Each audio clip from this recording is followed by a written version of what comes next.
Welcome to the NISA Game of the Week. Two teams already headed to postseason play. Could be a preview of the championship. Keyworth Stadium in Hamtramck, Michigan is the site as Detroit City FC takes on Chattanooga FC.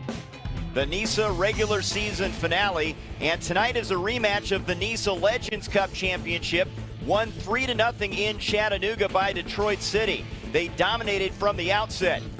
Lewis with a goal, Todd with a goal, and Venegas as well, and they hope to duplicate that tonight on the home field in the Motor City.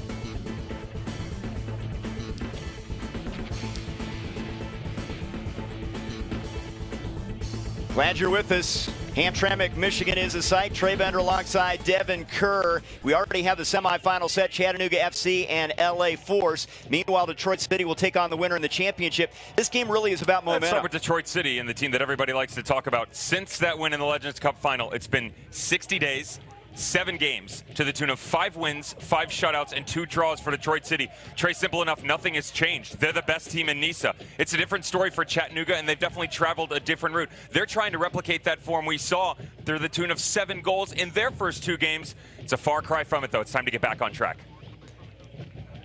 Let's take a look at the spring standings, and right now the LA Force have the lead, but Detroit City with a draw can claim the top spot in the table. That is going to be the motivating factor, my friend. They want another trophy to put in their case. They recognize the fact that with a draw, they would win on goal differential. Why not just make it easy? Go out, get 3 points, and stand a class above the rest.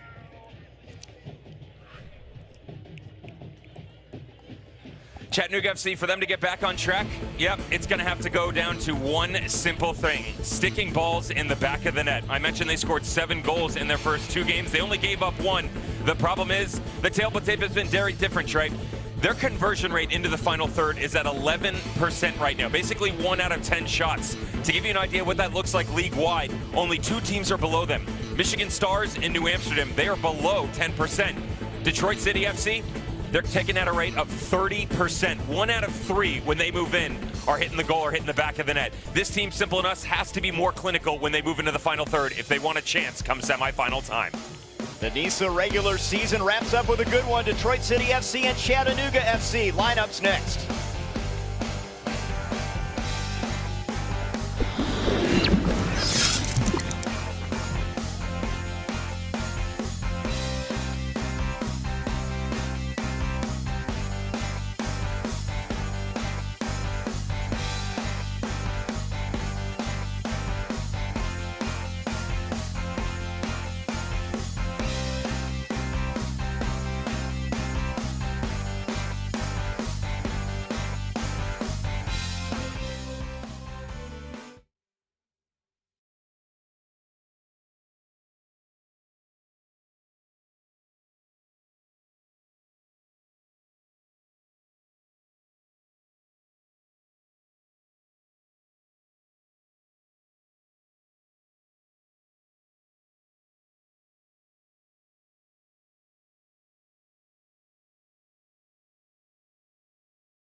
Welcome back to Keyworth Stadium.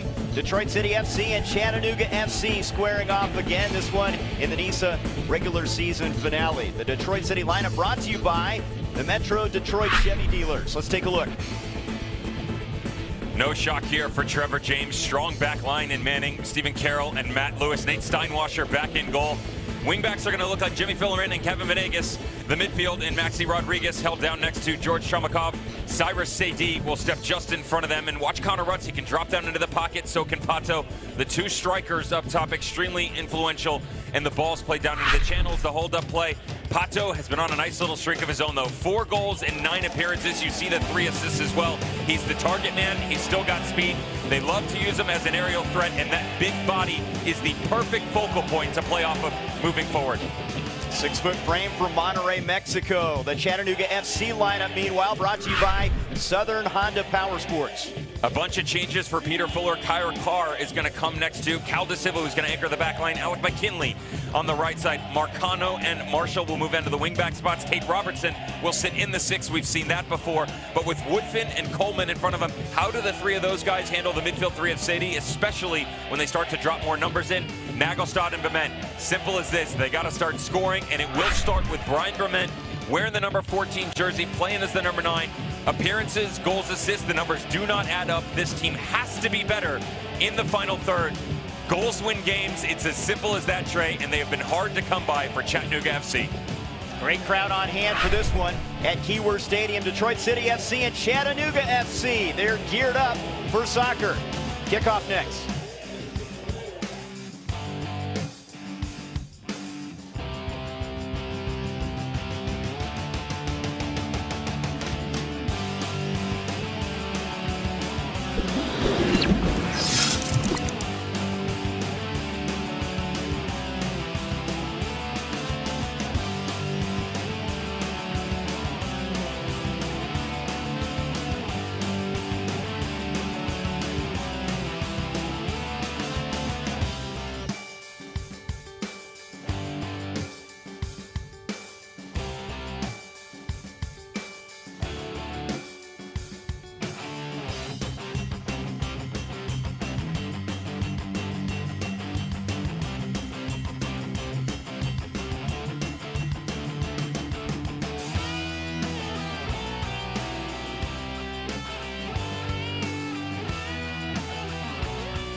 The Northern Guard fan base geared up for the home team, Detroit City FC, taking on Chattanooga FC from Keyworth Stadium.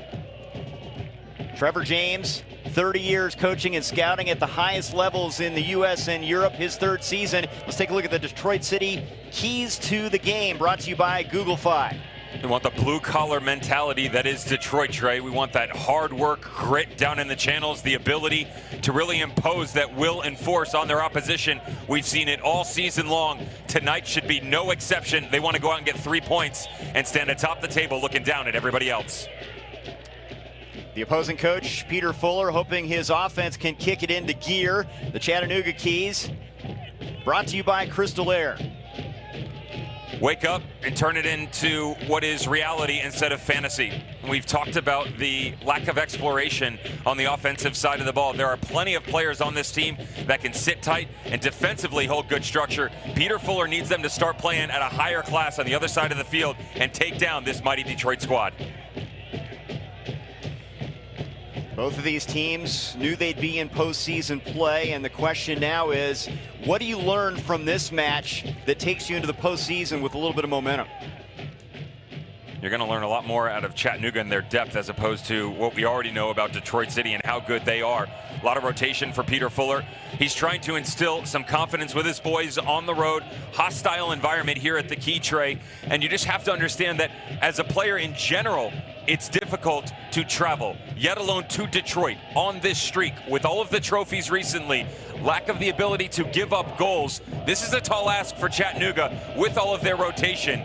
Step up to the plate and knock one out of the park for your manager. Make his team sheet selection next Wednesday that much more difficult. Here you look at Les Rouges. Cyrus Sadie, who's been very impressive. Creative, technical player from Liberia.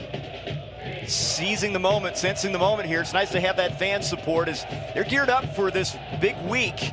They know their team will be in the championship next Saturday. The keepers, Nicholas Nelson, signed after D'Amico was injured, and there's Nate Steinwasser. He's been fantastic.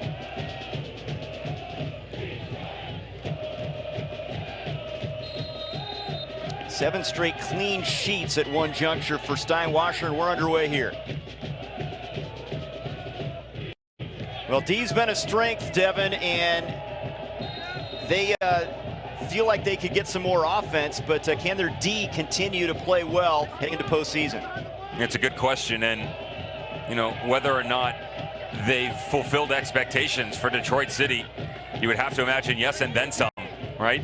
Would say that Anthony Manning, Stephen Carroll, and Matt Lewis have done very well for themselves. I would actually say the defensive unit for Chattanooga, although we've harped on their lack of ability to put balls in the back of the net, can they withstand all the rotation you're going to get out of the likes of Pato, Connor Rutz, and Cyrus A.D.? Really difficult to handle, especially on the road.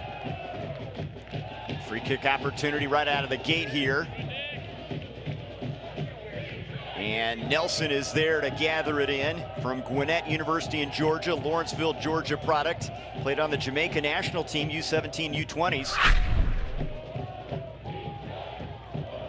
Look at that backdrop. You kidding me? I can tell you this, one of the last places I would want to play if I was an opposing team. Playing for Detroit City, Les Rouges, the opportunity to wear the jersey in front of these supporters. Absolutely, sign me up all day long. I got the opportunity to pick the brain of Neil Rule, their local play-by-play guy, and he just talked about the passion within this group trait. How each and every week, it's not just about the coach and the players or the organization, it's the fans, it's everybody around this unit. 12th man doesn't truly exemplify what they bring to the field, and you're getting a real good representation of it right now. And here's an opportunity in the box for Sadie, and Pato scores! And Detroit City, wasting little time, seizing the lead.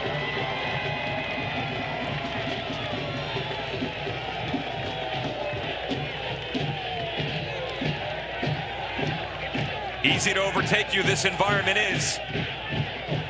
Really difficult to get a quality start on the road against Detroit City. More often than not, the home team steps out and makes you pay. That's exactly what happens here. It's not necessarily press, it's pressure.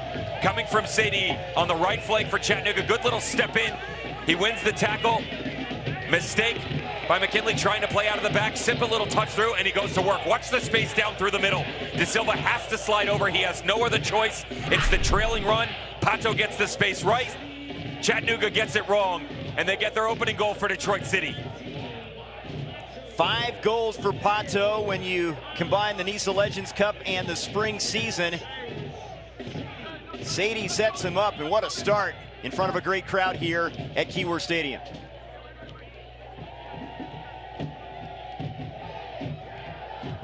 Boy, now that defense, you get the early lead. They're already tough to deal with.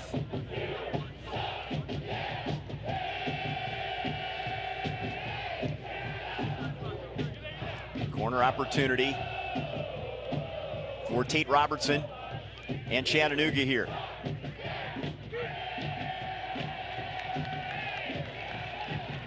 And Steinwasser is there. How about this guy? Only 2 goals allowed from Sterling Heights, Michigan.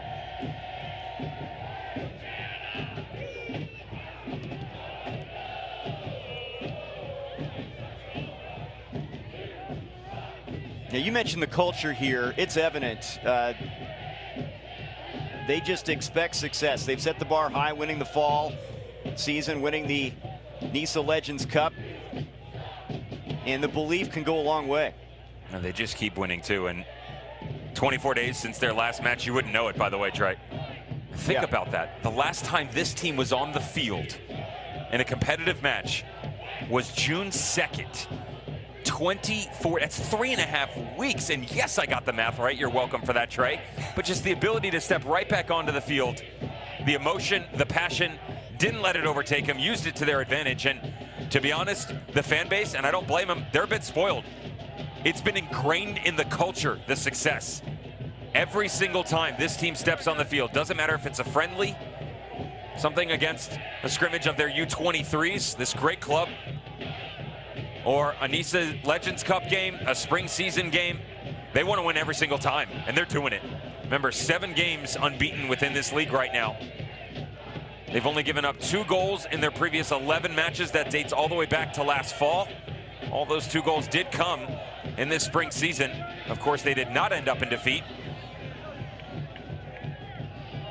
5 shutouts to boot. Seems like it's just almost impossible to break them down. By the way, I saw some of those bandanas floating around. It's called the Get Smoke Delay bandana, courtesy of Brew Detroit.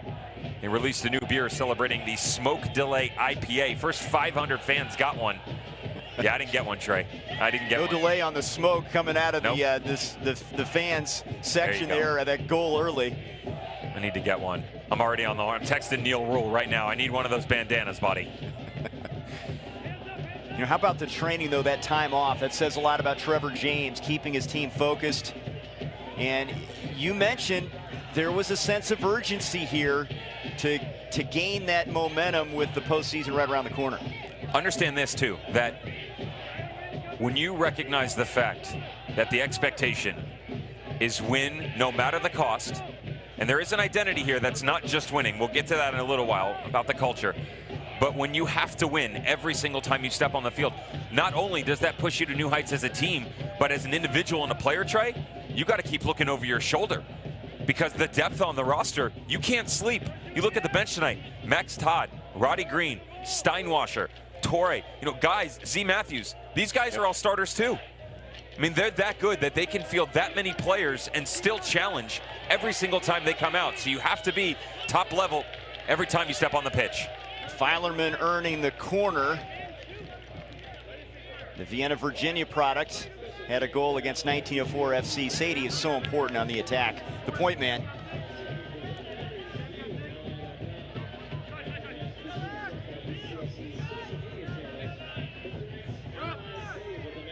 '24-year-old Jimmy Filerman with a corner kick opportunity. Goal in the first couple minutes from Pato. Setting the tone here.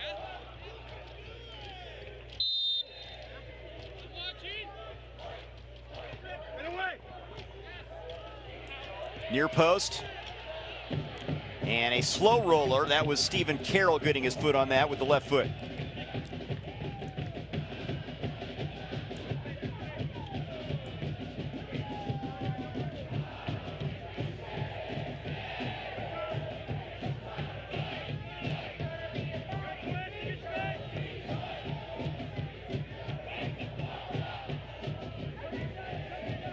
Been so consistent on the back line. There's a poor pass there in possession for Chattanooga FC. But when we talk about Lewis, Manning, and Carroll, they've been very good.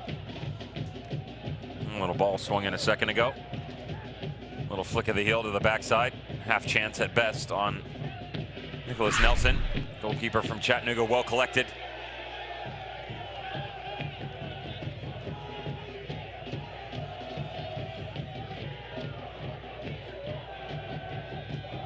Statement delivered early by Pato in minute number 2 to put Detroit City in front. And, they have a chance to make a real statement here and make Chattanooga. Question where they're headed into the postseason. Still early.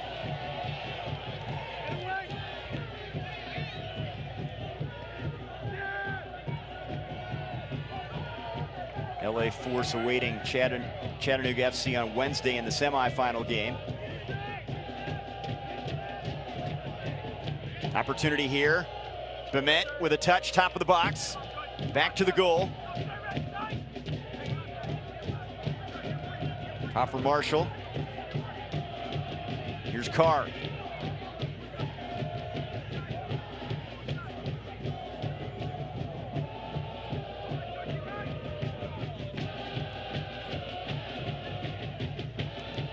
Just watch the spacing here, Trey. Yeah, it's hard to find a lot of negatives against this Detroit City FCD. You and I are on the same mark right now. The spacing for Detroit City. It's very difficult for Chattanooga in the buildup because even when they spread that back line really thin, Detroit City's not going to challenge. They just sit back and then spring the other way. Here's Pato now against De Silva, knocked down. Fans want the call, they don't get it.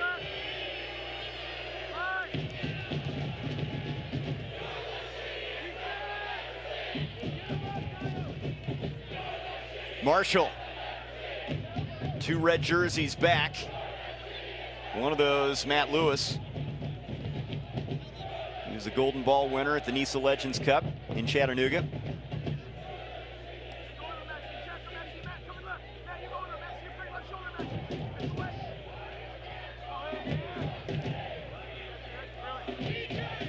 For Bement, and a corner kick. Actually, it'll be a throw-in near that corner for Marshall. There it is, 2 goals conceded.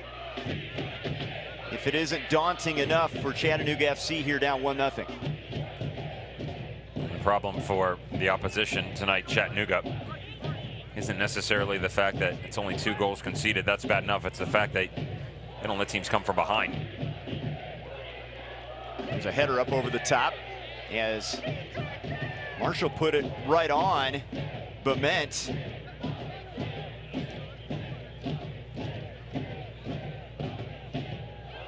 Little makeshift corner for Chris Marshall. Topher on this left-hand side. Long throw, use that to your advantage. Definitely something Peter Fuller thinking about. And that is some kind of throw, picking up Brian Bement up top. 40 yards across the field. Don't mind if you do, young man. Trey, you got that one in the bag? That's not in my arsenal. I would probably go short corner to you. Let you tee it up. Smart man. On the throw. Smart man. Yeah. That's the one where we're running down the sideline. Nope. You get ready to throw it. You toss it to me underhand, and then I launch it in. Know who you're playing with. So smooth, Stephen Carroll. Well done. Yeah, trying to go over the top there, but Carroll was ready for it.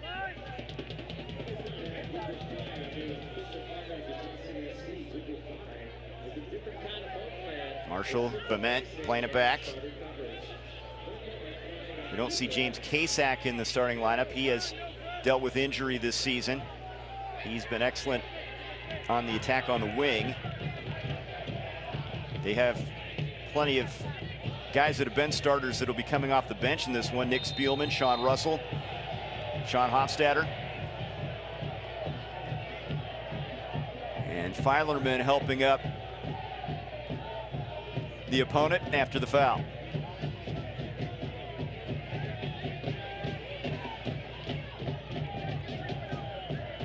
It's Ryan Marcano.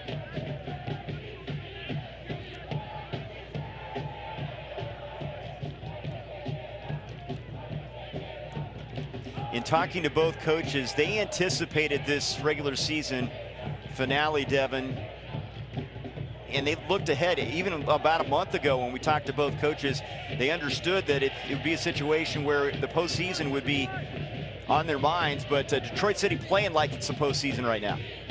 I can tell you that as a player, it's really difficult to stay focused, Trey, when you understand that the seeding had basically already played itself out. Detroit City, before they even played a spring league game, was already into the final. You know, they assured themselves because of the hard work they had already done in the past. The question was who was going to be joining them. and their ability to break teams down in small spaces, the physical play. That's the reason, one of the reasons I should say of many, that was able to get them there. But who is going to be able to join them? Chattanooga by default, because they lost to Detroit City in the Legends Cup final, assured themselves the semifinal spot. And so ever since then it was, okay, let's go out of here, Chattanooga, make a statement in this spring league. We'd like to win it, but let's at least finish one of those top 2 or 3 spots and make everybody understand that we do belong. It hasn't exactly gone that way. So now, there's Carr with a shot wide of the mark, but Detroit City scores first. Look out, it's not good news normally for the opponent. Got to go back, turn back the clock there, Devin. 2018. Well, that 2018 run by FC Cincinnati, not a bad one. Their 17 Cup run was a little bit better. If I'm not mistaken, I think they went all the way to the quarterfinals or semis that year, but good run for a low division team. 4-1 in extra time. Interesting there. 1-1 progression, and then drop in 3. Tired legs. Carry the 2. 3 years. Not bad. I've seen better. Just kidding, Trey. It's a joke, buddy. Stay with me. Stick with me. I'm trying to figure out how Chattanooga FC deals with this 1-0 deficit against a stingy defense for a team that's really struggled offensively of late. I can tell you right now, it starts with that man right there. It starts with the midfield. Tate Robertson sitting as the lone soldier. The little check back in by Cutler Coleman is good, but you need a 2-man game. Because of the fact that you have Connor Rutz and Pato sitting in a flat line and Sadie floating side to side underneath them, you need 2 men to challenge in behind the front 2. So you play out around them. You can also play through. And then they have to play around the next player stepping up. So that 2-man advantage gives you the gain to play out defensively of the initial pressure, and then you just have to react. So Robertson gets through to Coleman or next to him. If Whitfin drops, you play in there. There's your 3 men. You just spin the triangle to a double pivot. Then you can start to work the exterior. You can find Bement, you can find Nagelstad. The problem is they're just sitting 1, and when Robertson checks out, only 1 is checking back in. Real easy for Detroit City to pick that up. Cutler Coleman issued a yellow card with a hard foul. As Detroit City now in the attacking third with the throw in. Kevin Venegas, who's been great on service throughout the course of this season, had a goal in the 90th minute in that NISA Legends Cup finale.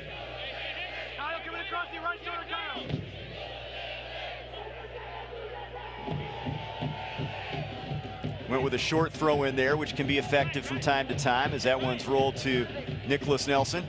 Fooled him with the old trade bender throw in. Well done. Sometimes the little things important, as Detroit City keeping the pressure on here. Filerman to Sadie.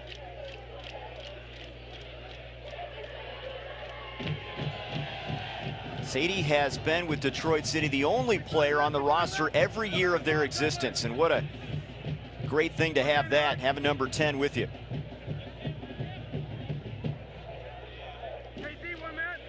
You know, the rotation I just talked about for Chattanooga, what needed to happen. That's how it plays out for Detroit City. They're so good at recognizing the small spaces. Here's Pato.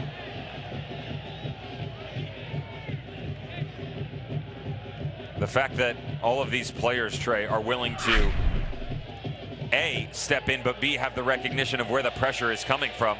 Distribution off the back line, runs down in can come from so many different areas. And, you know, when Chattanooga has stepped forward, to give you an idea, on their left side, when they played through Marshall and Woodford had spun out trying to find Bement, Venegas was actually very high on the field. So how does that play out? Chamakov steps back into that wingback spot. Lewis provides the double team, and the Venegas drops in behind as the marking back spot. That's how good they are. That's just one example. On the right-hand side defensively, you get the same look in the midfield. If Rodriguez goes, Sadie will step in. Connor Rutz will help out. They'll go from 3 to 4 to 5 that fast. So difficult on the interior and on the flanks to break them down. You have to play quick, and your decision-making has to be top-notch. The sights and sounds of Hamtramck, Michigan here. The diesel rolling by. Adds to the character of the pitch in the area, and they're really excited about championship soccer, the semifinal Wednesday, the LA Force against Chattanooga, and then Detroit City awaiting the winner of that in the championship next Saturday. The fans got fired up when that train rolled by. Here's Connor Rutz. Cross and a score! Filerman from Rodriguez. 2-0.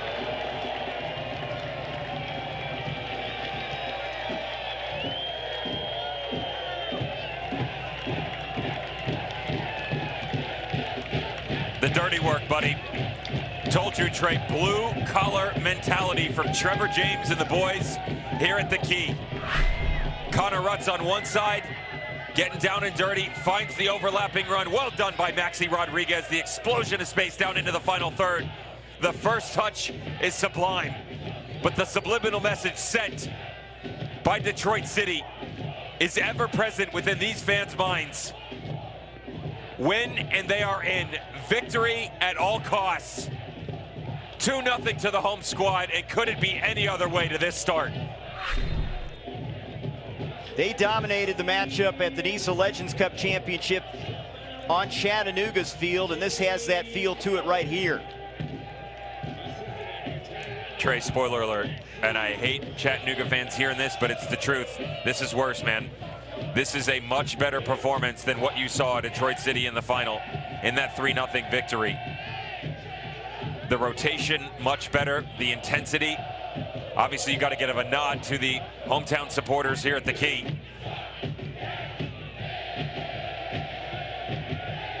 In that match, they got a goal in the 11th minute from Lewis.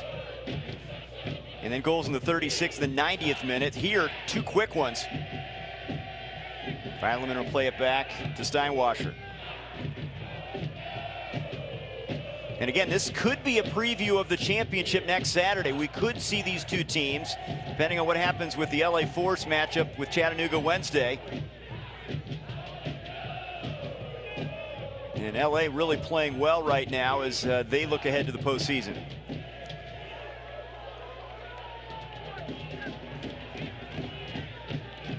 There's Carr now. He'll just play it back to the keeper.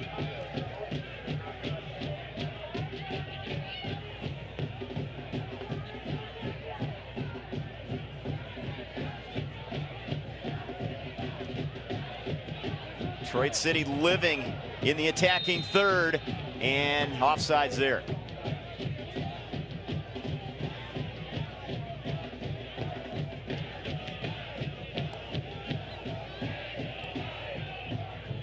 That was Filerman's second goal this season. And Steinwasser comes out top of the box to grab that one.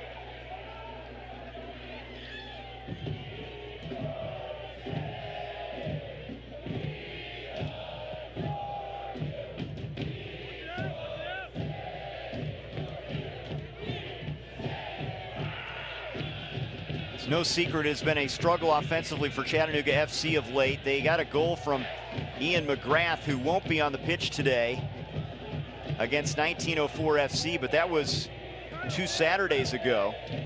Prior to that, they hadn't scored since May 8th against Michigan. High score. Doing something right.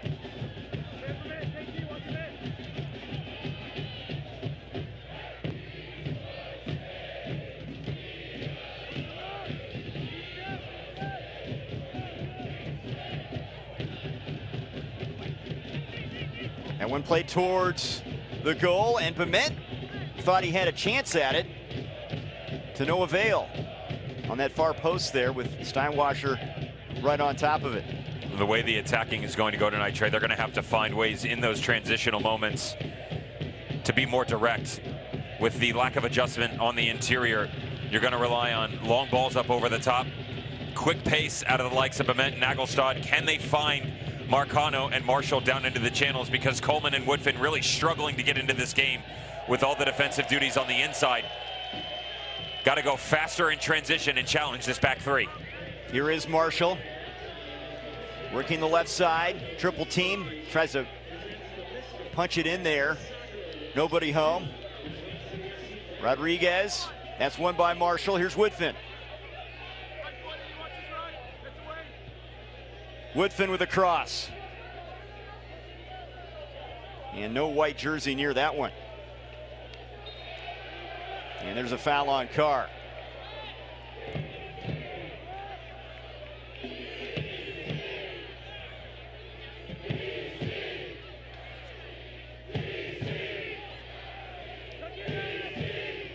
When we talked to Peter Fuller, he mentioned the motivation this season, playing time, staying healthy, and developing a level of consistency. The consistency thing has been the tough part. That's really difficult to do. Got to understand that. You know, the journey for these group of young men, Trey, started quite some time ago. Of course, COVID gets in the way. What do the training sessions look like? You're recruiting. Can you return the same amount of players? What's the vision is the key question moving forward. You know, I said this to you a couple of times where they want to play in a 4, they want to play in a 3, they stack the middle. Is it going to go flat? And of course, that ideology can change. There's usually a pretty quality foundation. Still think, to be honest, that Peter Fuller's looking for that right now. And there's nothing wrong with changing things. That's the mad scientist that is Trevor James, why they are so successful, because they tweak things constantly. And that being said, there's always the quality within the group, and you just haven't seen that from Chattanooga. You know, they were so good in a variety of ways in that opening match or two, to be fair, in the Legends Cup. 3-0 and 4-1. Would argue they were actually better in the opening game, the 4-1, even though they did give up a goal, because they challenged you, just like Detroit City did. And now how do you replicate that? And when your back's up against the wall, things aren't going your way, you've got injuries, you got to go on the road. All of those questions are very difficult to answer, yet alone the fact that we're now asking Chattanooga to answer them all at once, right? With 2 games to go. Peter Fuller knows that. All he needs, though, is one little spark. The good news is they don't have to win this game. They just need a quality result. That doesn't necessarily mean 3 points. I would actually venture to say that the result itself, in terms of win, loss, or draw, means more to Detroit City, even though they're already through to the final, because they can have the opportunity to win the silverware and knock LA Force off the perch. You know, they can get that #1 spot. Chattanooga can't do that. Chattanooga are worried about themselves, the overall product, and how do they get to a better point at the end of this match so their starting point is higher come Wednesday in the semifinal game. We also don't know what their lineup will look like in postseason. Will we see Hofstadter, who we've seen more throughout the course of the season? Ian McGrath, I mean, those people aren't in the starting lineup today. Richard Dixon, another example of a guy that could play a factor. Short rotation. You have to rotate him for sure. You also want to give guys minutes, because as you progress, you're going to have 2 games in a finite amount of time. And when that happens, what if you go deeper in your bench, right? And how about just what went on with the keeper just a second ago? Just on the backside of things, how do you do? Making friends. Nicholas Nelson out here on the road. As I say, Trey, bridging international relations across state lines. Very kind of him. Well, Alec Reddington has been the keeper after the Phil D'Amico injury. You got to think that he factors in, regardless of the result here. In terms of the postseason, that's who they've gone with at the keeper spot. And Nelson off to a rough start here.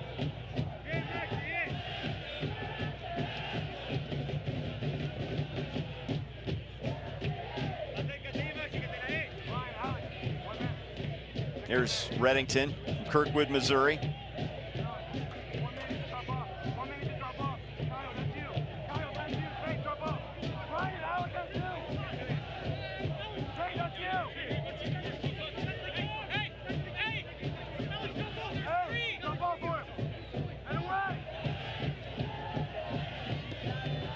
Throw in. Pato wheels and deals high with that one. Not a bad idea. Kevin Venegas giving us his best Chris Marshall impression. Such a nice luxury to have that long throw in the back pocket, Trey. It's difficult too because as a defender, when you're preparing for something like that, it comes at you 2-3 times in a row. So the knee-jerk response is get into the box, get everybody organized, and that's when they hurt you. Whether it's Chattanooga or Detroit City, the luxury that you can just flip a switch and play it long, but knowing that the opposition is preparing in that fashion, you drop it short. And then you have a little two-man game and you pull everybody out of position. Got to keep them guessing. 29 minutes gone, first half. Detroit City, dominant effort so far. Pato and Filerman with goals in the first 20 minutes.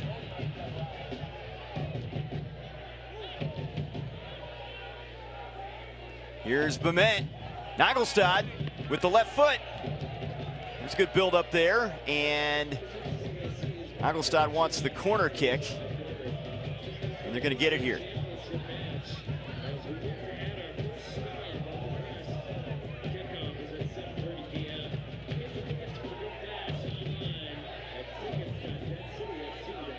Couple goals for Nagelstad against Michigan and the LA Force.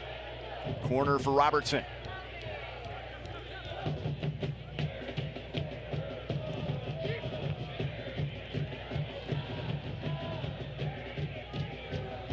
Cleared out to Marcano. Sends it back in, and that misses the mark.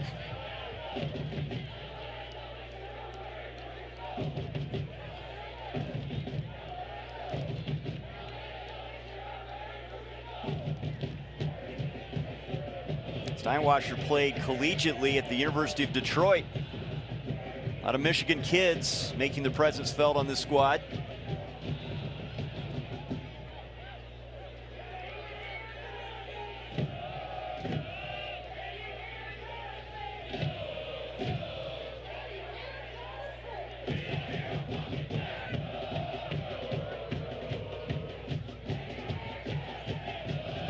Nagelstad a touch in the box, cannot get past Steve Carroll, the captain. Steve Carroll on the step up just a second ago, but seconds prior, Matt Lewis providing the pressure on the check down in by Marcus Nagelstad. As he dropped down into the pocket, that back three, so confident, Trey. You know, the recognition that the space is there doesn't mean you always have to step as a center back. But with the understanding that Benegas was willing to drop in back and fulfill his role, that's the rotation that I talk about. You get it on both ends of the field for Detroit City. Really well done by those two. How about back-to-back Golden Ball winners? Carroll, the 2020. Matt Lewis at the NISA Legends Cup this season. And then you got Manning with excellent size back there at 6'4".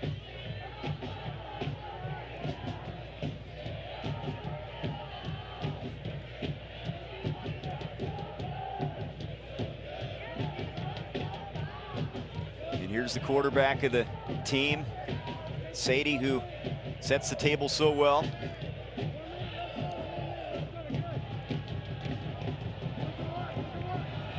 Filerman. Pato in the corner against McKinley.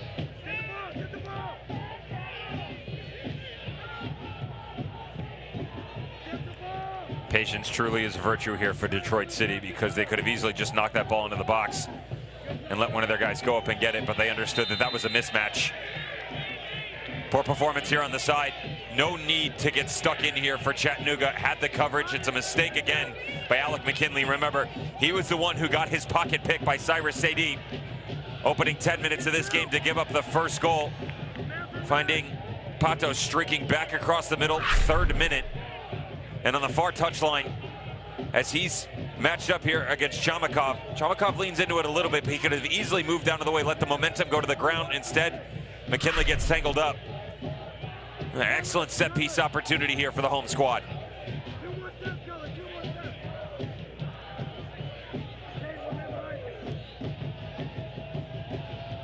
You get the laces right.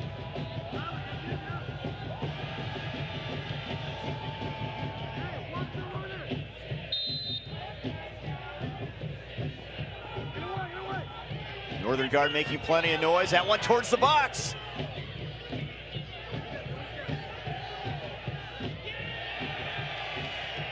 Nelson having a tough first half here.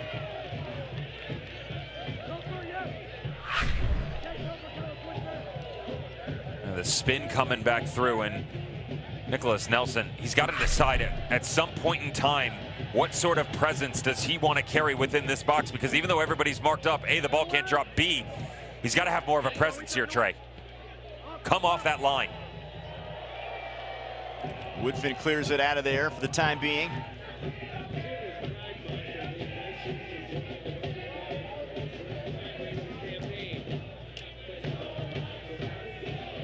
See the possession numbers. Detroit City from the outset has been the instigator. They have put the pedal to the metal.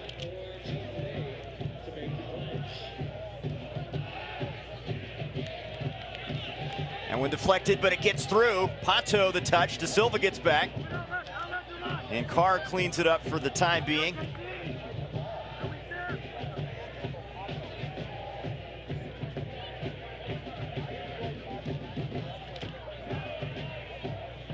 Well, is the rust off now? You mentioned 24 days. How many minutes does it take to get the rust off? You get a couple goals, I would think that'd shake it off pretty quickly. It's not a bad start, is it? I'm sure that Trevor James wouldn't mind a couple more, but more importantly, their ability to really tackle so many different areas right now, Trey. We've seen the coverage that I've talked about, the rotation on this right side. Great relationship between Matt Lewis and Venegas. Not that that's anything new. Nice touch there by Bement, but he can't get through a couple red jerseys there. Here's Woodfin, and that is way off the mark. Of course, the goal by left-sided wingback Jimmy Filerman. Maxi Rodriguez. Excellent ball played through on that one. You've seen pressing. You've seen their ability to sit back, withstand the pressure. Playing in transition, playing slow, playing fast. I mean, they've really given you so many different looks. Just 36 minutes in. I mean, we're just over a third of the way through this match. He's got to be pretty happy as we approach halftime. And most importantly for him, he's going to want to keep that 0. 4 different times they have scored 3 goals this season. The win against Chattanooga FC at the NISA Legends Cup. They also blanked Cal United and the LA Force 3-0 and put 3 on the board in a 3-1 win over 1904 FC.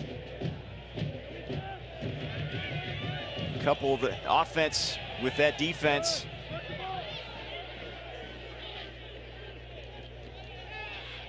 They're quite a unit right now.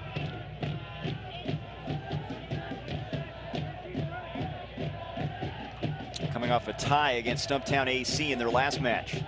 Just some super simple stuff going on in the midfield too, where Maxi Rodriguez and Cyrus Sadie had spread themselves, and then Chomakov just steps into the space. It's 3v3 in the middle. The problem is it's extremely reactionary for Chattanooga, proactive for Detroit City. And then when it is turned over, immediate pressure. That's what I talked about on the opening goal when Cyrus Sadie stepped in.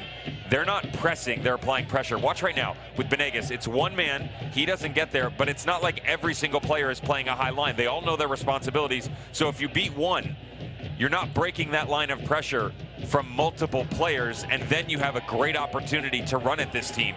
You beat one player, you miss that pressure, but then you still have to go through 9 more after that initial, including the goalkeeper, of course.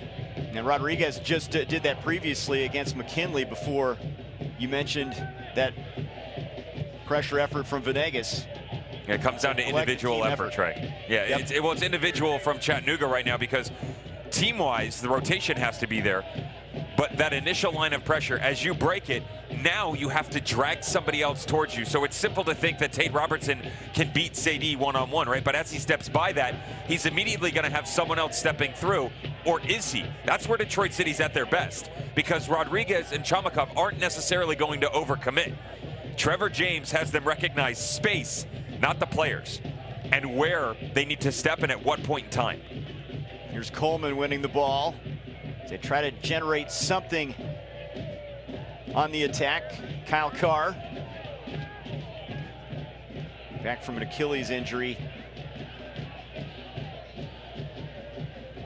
Hamtramck, Michigan, the site. Trey Bender, Devin Kerr. This is the final regular season game in the NISA spring season.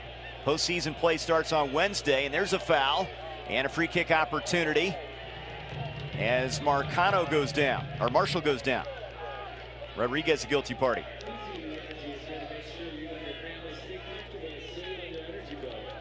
As much chasing as we've seen here in the first half for Chattanooga.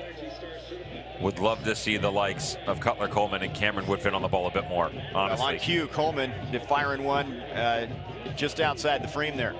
The problem is it can't be a strike from 25 or 30 yards out. That's frustration and desperation by their midfielder right now.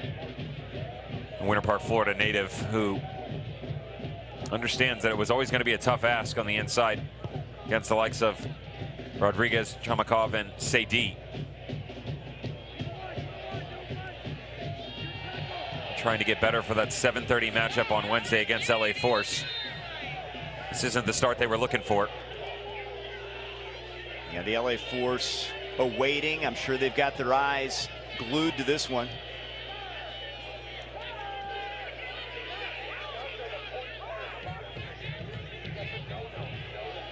As Christian Chaney, I'm sure, will make an impact. He has been fantastic after they lost Chandler Hoffman, picking up right where he left off with his goal scoring.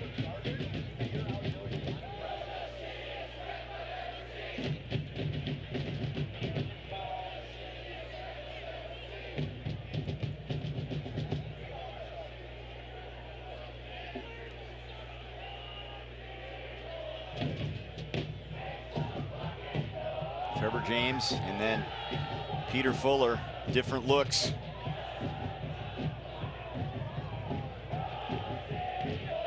Knowing this is a big week, regardless of the outcome of this one.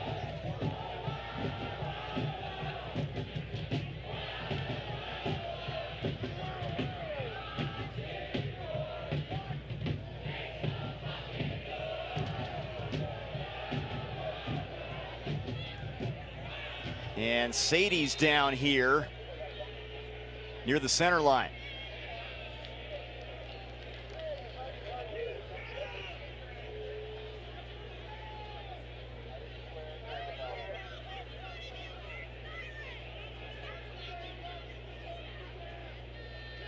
Such an important piece. Let's take a look.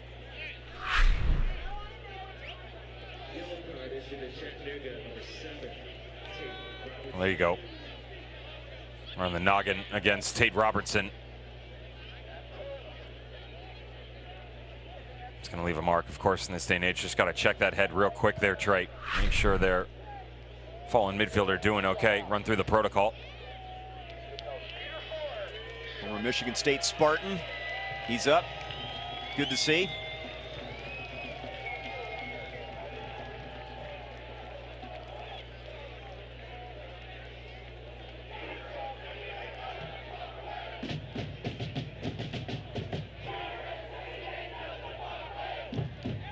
Pato with a goal in the 2nd minute. Jimmy Fileman, a goal in the 19th minute. As we approach the end of this first half. Venegas over the ball, and he's going to give way here.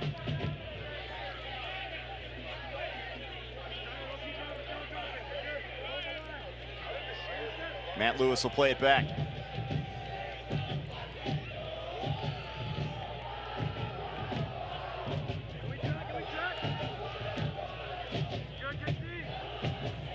Good job by Venegas to keep that one in there. The throw in, Pato. Marked by Marshall, it'll be a goal kick.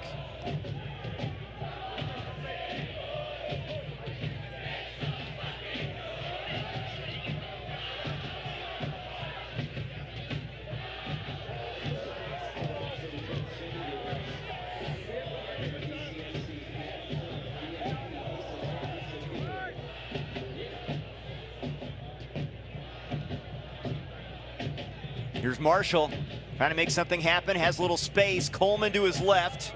He'll play it top of the box. Marcano, Coleman. Far post, header, and the header from Woodfin, a one-hopper, and that's the best buildup we've seen from Chattanooga. Steinwasser ready for it. First shot on goal in here in the opening 45 minutes, Trey. I told you, right around the 25th minute mark, there's space to be had. It all comes down to the rapidity of play for Chattanooga FC. Much better in build-up. Decisions had to be more precise. The ball up over the top. Cameron Woodfin on the trailing run. Quick, quick, quick. Short, short, long. Keep Detroit City guessing. That's how you get to them. It's not an easy one, for sure. And it's going to be an uphill battle now that you're down 2. But that's how you succeed. Now, Peter Fuller probably just looking for anything to build off of, and there's something. See if they can carry that over into the second half. Waning moments here first half.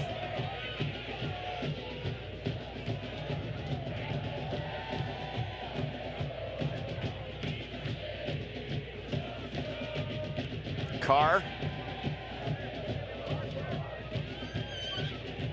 Coleman.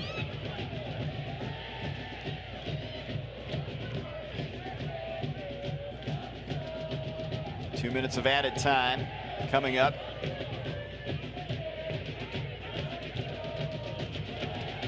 Manning for Chamakoff.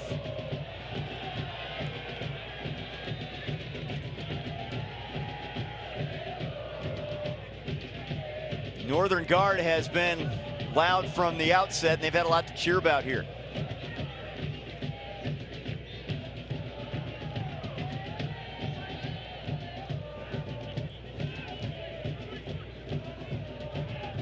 In the box now. Carr chips it towards the post. Good play by Steinwasser.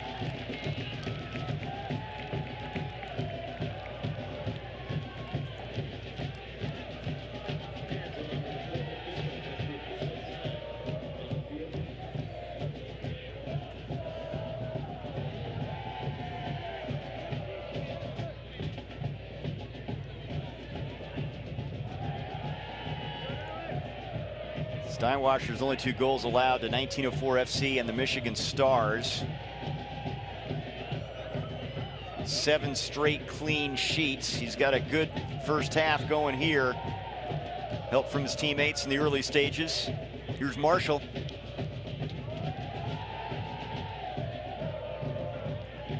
Too far out in front for Marcano. Only the 2 goals given up in 2021, Trey. Talked about that a few times here in the first half, and to be fair, you don't want to necessarily say lucky, but there were plenty of opportunities in the game against Stumptown for them to concede. Hit the post. Stumptown did good performance back in that match, but time off. Can't say brief by any means. 24 days, as we've mentioned. But back to business here. Trevor James in Detroit City really haven't missed a beat in this performance in the opening first half. Chattanooga a little bit better on the attack here. They've got an opportunity with Woodfin. Bement the touch in traffic. Nagelstad will chase it down.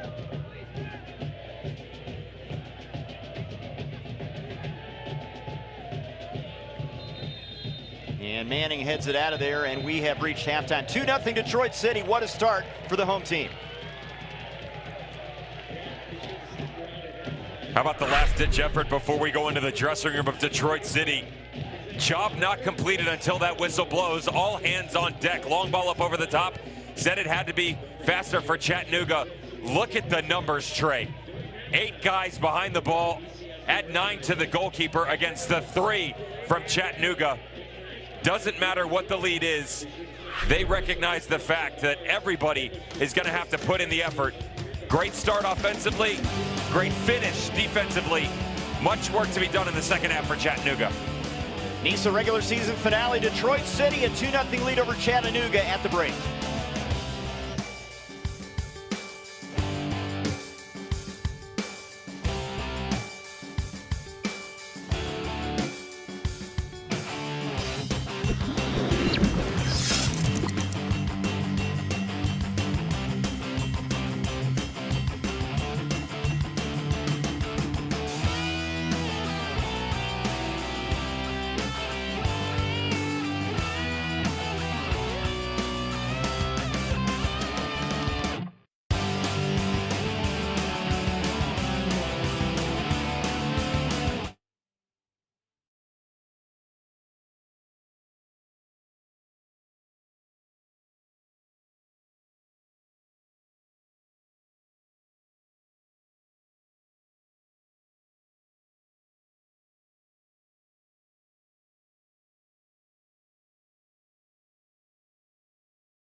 An impressive first half for the home team, Detroit City FC, with a couple early goals. They lead Chattanooga FC in this needs a regular season finale 2-0.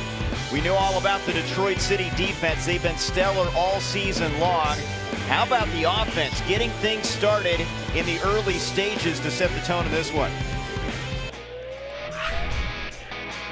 They wanted to do right by their supporters, Trey. Get on the front foot early.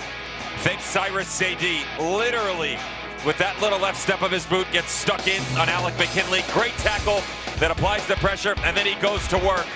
One-on-one opportunity, not the case whatsoever. Look at the trailing run of options that he's got. Picks out Pato in the 3rd minute.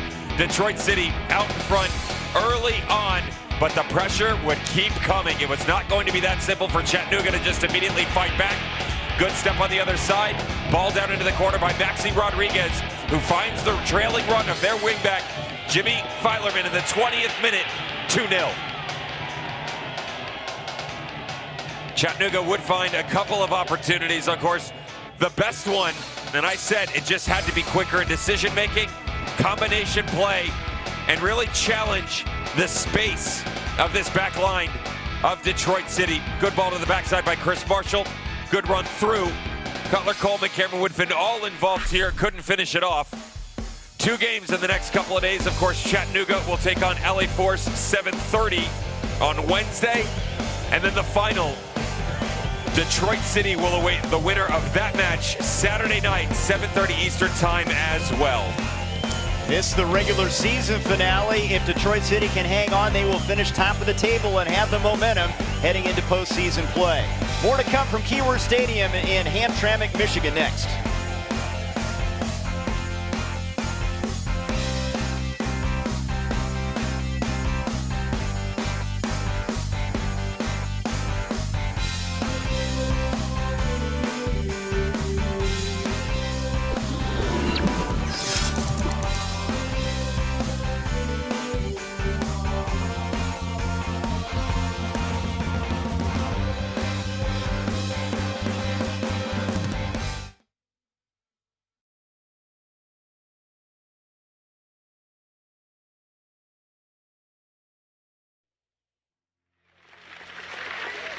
I have a dream that one day every valley shall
Halftime at the Key, Detroit City leading Chattanooga FC 2-0 at the break. As an anti-racist organization and in movement towards creating more equitable opportunities and visible change, NISA clubs came together to show unity and purpose. They held an open discussion of current league EDI initiatives with Equity Committee leadership and paid tribute to Martin Luther King Jr.'s words in pursuit of that dream.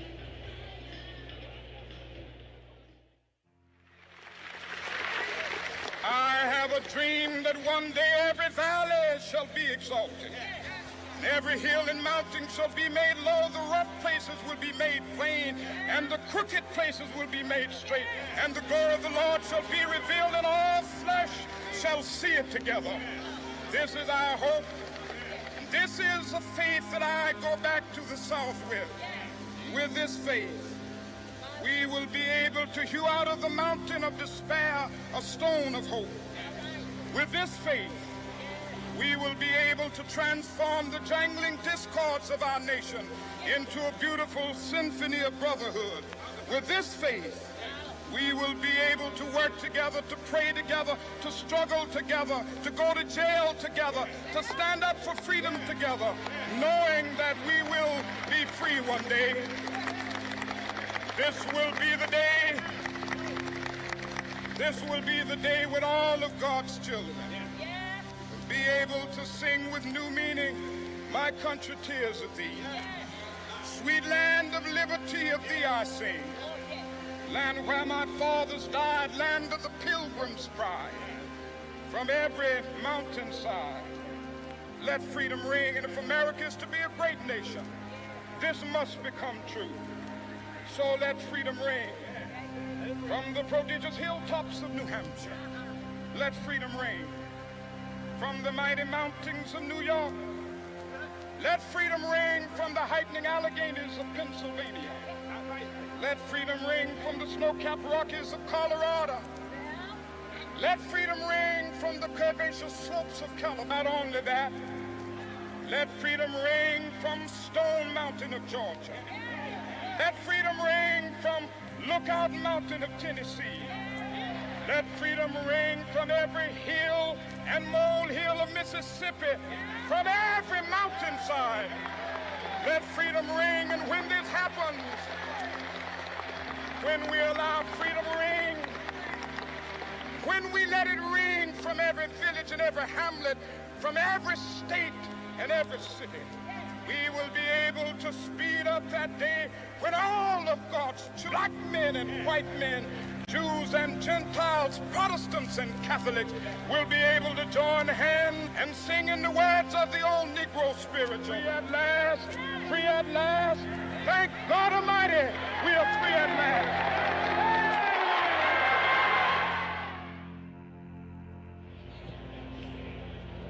It's halftime at Keyworth Stadium. Stats and the start to the second half. Coming up next, Detroit City in front 2-0.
So far, so good at Keyworth Stadium, Detroit City, and their fans enjoying a 2-0 lead over Chattanooga FC in this NISA regular season finale with the postseason right around the corner. The Detroit City offense was good in the early stages, Devin, as we look at the first half numbers in this one. Love the boys giving a little love to the local lads as well, and possession, shots on goal, you name it. Even the makeshift corners with the long throw coming from Kevin Venegas had the opposition scrambling early. Chattanooga FC going down 1-0 in the 3rd minute. Second goal given up inside 20. Very difficult on the road to get a result here at the Key. Trevor James had his boys prepared 24 days off. Of course, we saw Chattanooga on the weekend. Not much has changed, still struggling in their attack. Detroit City has made a statement. How important is the second half for Chattanooga, knowing they've got a semifinal matchup with the LA Force on Wednesday? As I mentioned to you in the first half, it's more important in terms of their overall display as opposed to the result tray. They just want to go out and put some good football together. Haven't really seen that. Would say that the intensity in the final third started to open up with about 5 minutes to go. So the key question is going to be, can Peter Fuller now go after that at the start of the second half? Because that Wednesday matchup on 7:30 Eastern Standard Time against LA Force, semifinal this coming Wednesday, extremely important. Chasing that man right there, Christian Chaney, the Golden Boot leader, currently 6 goals to his name in 7 appearances. Going to be hard to track down. Now you have to deal with a juggernaut in Detroit City FC and then Chaney, and you got to turn it up a gear, don't you, when you get to postseason play? Definitely have to find another level for Detroit City. They aren't just on wash, rinse, repeat right now.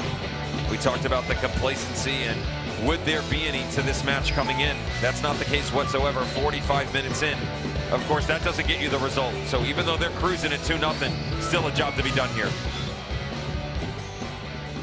Great support from the fans at the Key. Northern Guard, their fan base, making plenty of noise, and the drum line has been impressive. They've been pretty consistent out there.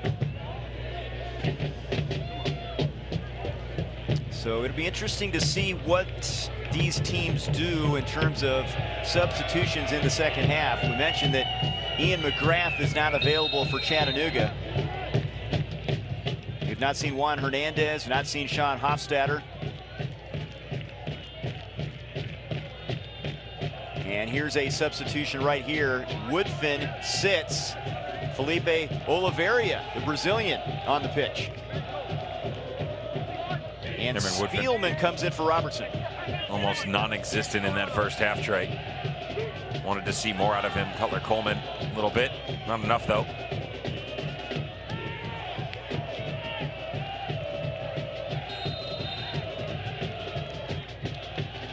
And a whistle here. In the box, Spielman was knocked down. And Steinwasser shaken up.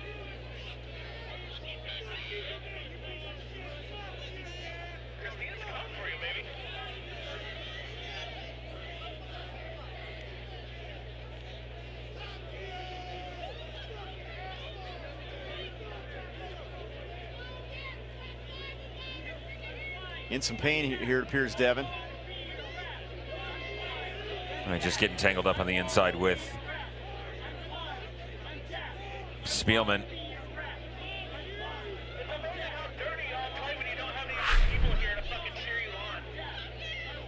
Ball being whipped in by Marcus Nagelstad down in the corner, coming back across. The quick start for Chattanooga FC. The ball up. It's just the ball that catches him in the face, it looked like, on the flick back across. Not really sure what everybody's so frustrated about. It's contact with Bement.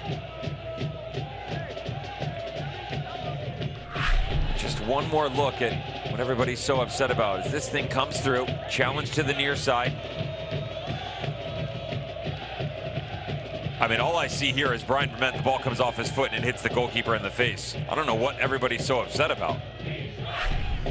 Bement you can be frustrated all you want. Yeah. But, I mean, honestly, you can be frustrated all you want that your goalkeeper goes to ground, but, you know, we have the luxury of replay. They don't. The ball came off his foot on a flick coming back across the body, and it hit the goalkeeper. That's part of the game. Most importantly, he's okay. Clement did a good job just getting a touch on that ball. Chattanooga FC trying to make it interesting with a goal here early stages second half.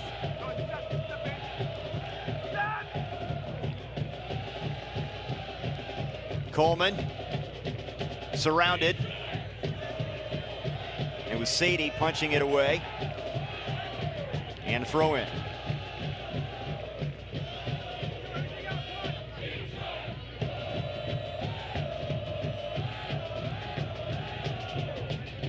Filerman keeping that from becoming a corner kick.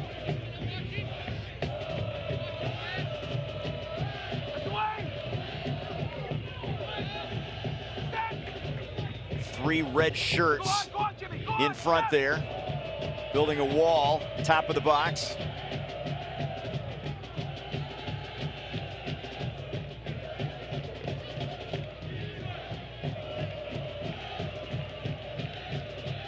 And as consistent as Detroit City has been, Devin, their backline guys, Lewis, Manning, and Carroll, that has been day in, day out. You know what you're going to get from them, and it's usually excellence. I would agree with you. Interestingly enough, in the performance tonight, Trey, we have seen Stephen Carroll, we have seen Matt Lewis.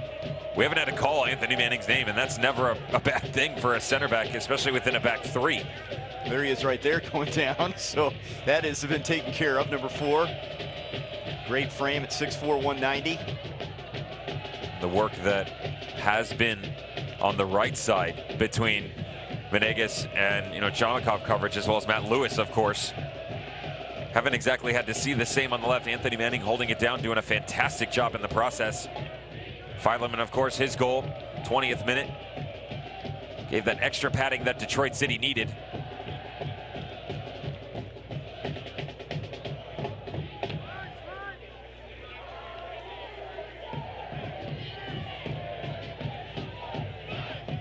Played over the head of Marcano. Manning getting back there, nice job.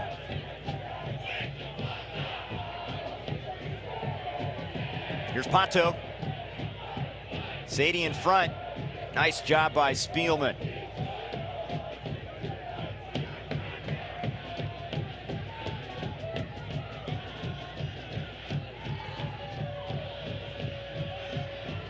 And a misplay there.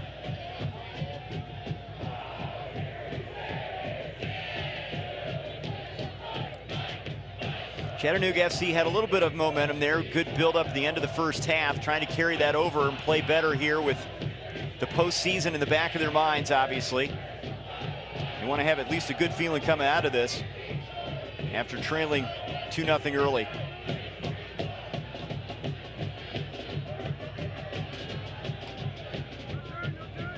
Rodriguez to Sadie.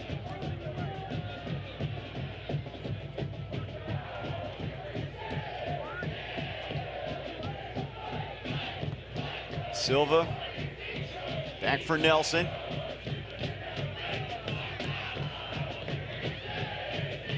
Chomakov, through ball, no one running on it.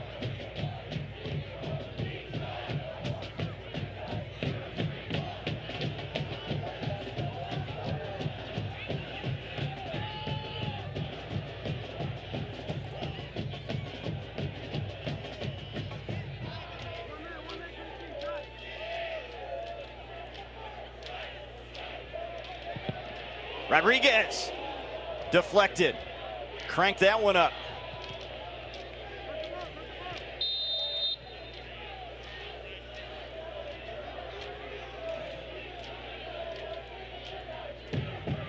Good on Maxi Rodriguez to check on him here, because he pulls the trigger from distance on this one. Going after long range strike.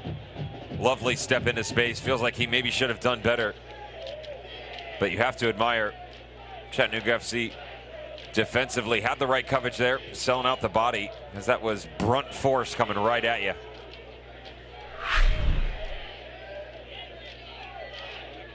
Little move by Filerman. Grabs the trailing run, top of the 18. Ball cut back across. Took that one off the old noggin. Like McKinley did.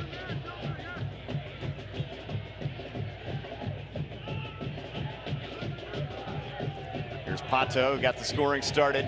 in the first half. Matt Lewis to Chomikov.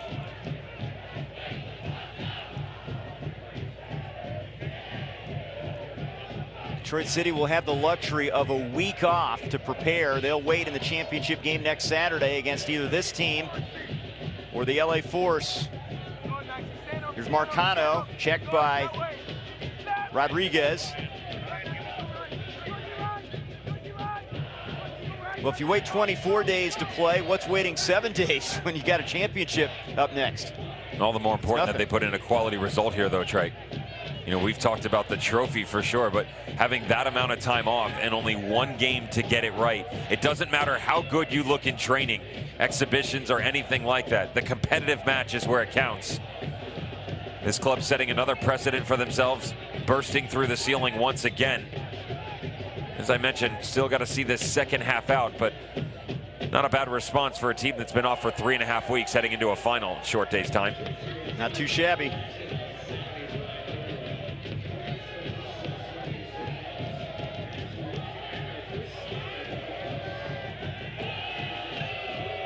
And they're trying to keep it a clean sheet in the two matchups with Chattanooga FC after beating them in a shutout victory at the NISA Legends Cup. McKinley, the fancy move.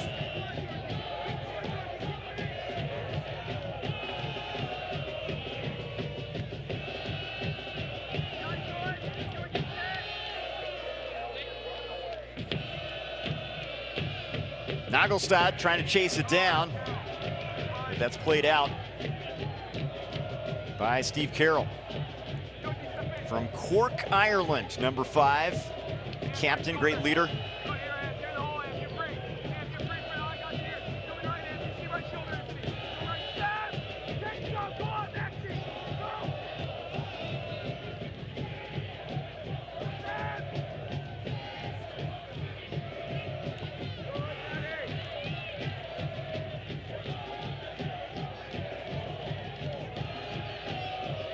Pato harassed by Spielman. And they're going to get Spielman on the foul here.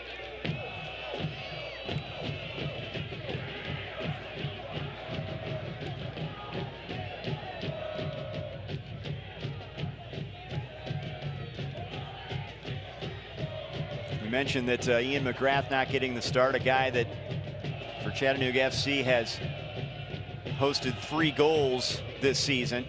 Had a couple of them against New Amsterdam. Not seeing him as of yet, may not see him today, though he is listed as a sub, potentially. Juan Hernandez, who normally wears the captain's armband, 100 career matches with Chattanooga FC. He's not on the pitch. As Coleman plays that out of there.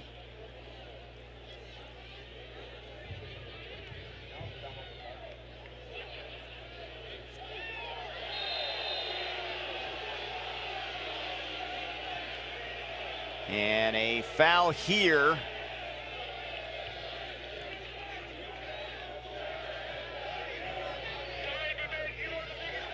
Marcano and Chomikov tangled up. These boys have been doing battle all day long, Ryan Marcano and George Chomikov.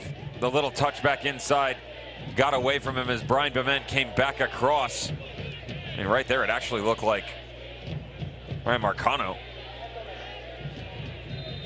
was the one who got taken down first. There's definitely pressure on the second effort. Sometimes you get the second guy.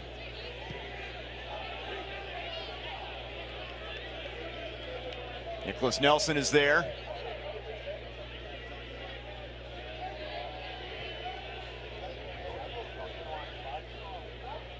In front of Marcano, Manning getting back.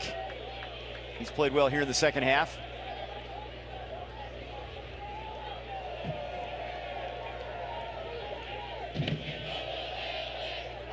Coleman over Nagelstad's head.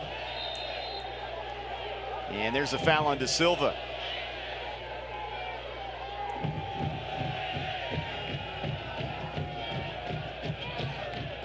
Pato on the receiving end.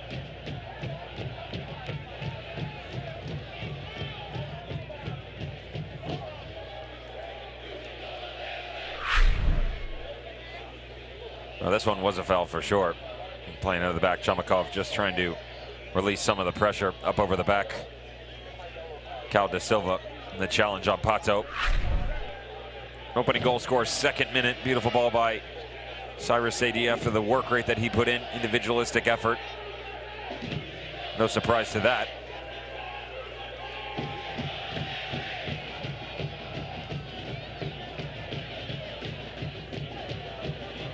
You mentioned that Detroit City FC has a week to prepare for the championship next Saturday. Wednesday, Chattanooga FC takes on the LA Force in the semifinal. How soon do you put this one behind you and gear up for that, knowing the significance of postseason play? Well, immediately, of course. I mean, that's an easy answer, right after sure. the game. I mean, at the team hotel right away, right? The emotion for sure. The overall performance. It's really difficult to just wipe this slate clean because you have to learn, Trey. You know, this process is all about making rights from all the wrongs, and sure, there are plenty for Chattanooga, but there have been a couple positives. Not a lot. I want to be very clear here, and I'm not saying by any means they've been great. They have struggled heavily, but they've given you some brief moments to build upon, and as a coaching staff and knowing what Peter Fuller goes on in the back room with his supporting group, they'll take a look at it. They'll let the guys have the rest of the night off. I think it's also easy for us with 31 minutes to go, given the history of Detroit City in general, yet alone at home, to write the visitors off. I wouldn't do that just yet. Yeah.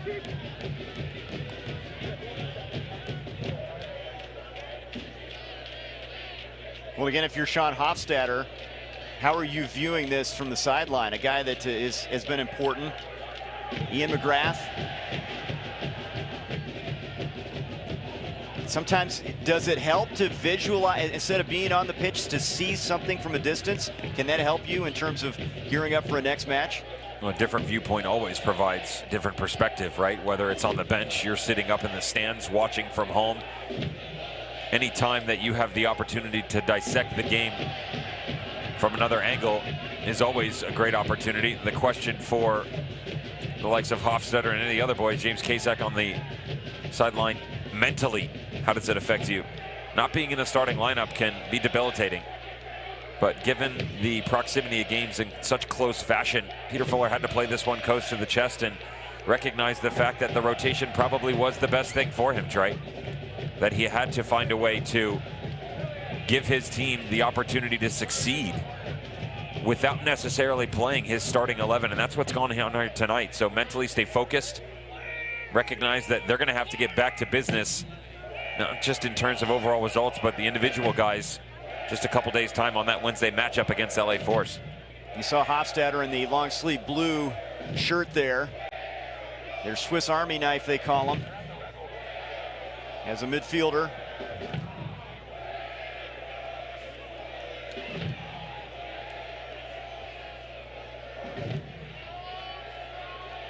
Rodriguez trying to win the ball. Da Silva's there.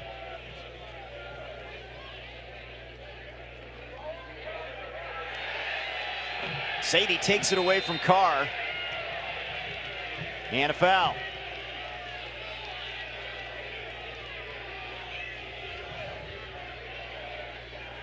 Neat and tidy, and he can pickpocket you too. He's got some kind of work rate. Cyrus Sadie, club legend. The better portion of a decade for that gentleman right there. Cyrus Sadie applying the pressure on the opening goal. Just watch. Doesn't over-influence the situation. Just a tiny little touch to thwart off Kyle Carr, and then pulling the jersey on the backside. Frustration mounting for the defender on that back line. Sadie stealing the ball, and then Carr the guilty party, and 62 minutes gone here. Detroit City in control. We mentioned postseason. It's going to be a fun week. Wednesday, Chattanooga FC and the LA Force. Saturday, Detroit City awaits the winner in the championship.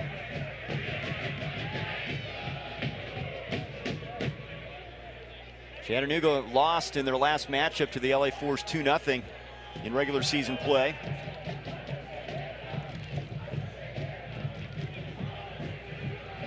Cheney with a couple goals in that one.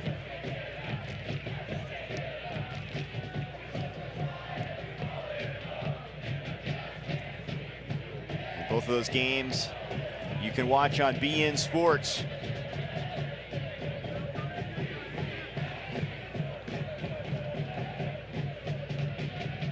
It's like a pretty good environment for championship soccer, Devin. How about the fact for Detroit City that they've pretty much smoked every single team this season that's still left in their path? They get an opportunity to have another crack once again.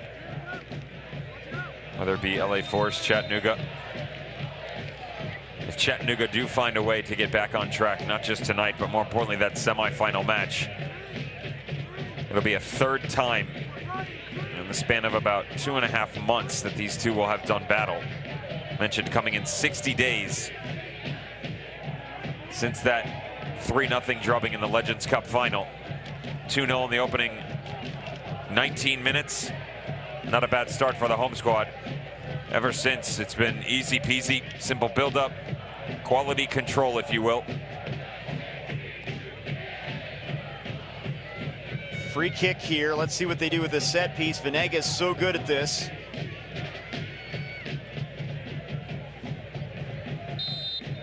Sadie also over the ball. It's going to be Venegas.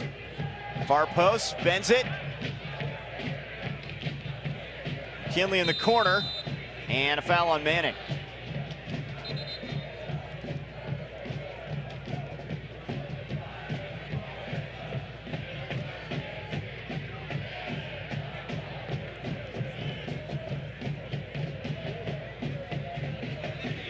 Detroit City's going to make some substitutions here with this 2-0 lead momentarily. Darwin Espinal from Pasadena, California will come in for Sadie. What an effort from number 10 again.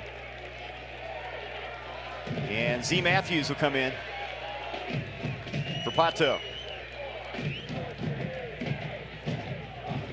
Job well done for with those men right there. Assists, goal scorers, you name it. Instrumental doesn't even do it justice for the shift that they put in tonight. Good on Pato and Cyber Sadie, and here's that opportunity. 25 minutes to go for Z Matthews and Darwin Espinal.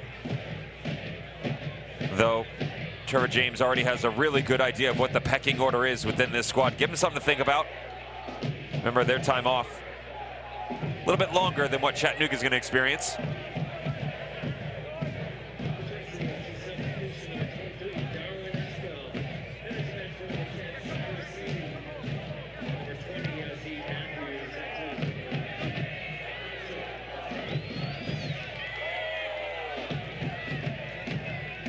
Play over there by Carroll, a little bit shaken up. And now De Silva goes down. And a foul on Matthews.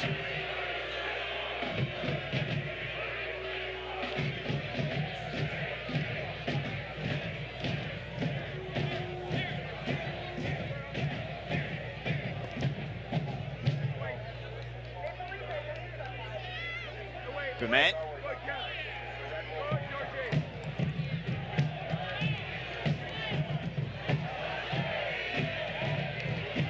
Rodriguez plays it towards the touchline.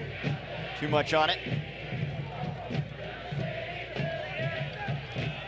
When we have seen Chattanooga this season, it was a lot of Brian Bement, Nagelstad on the attack.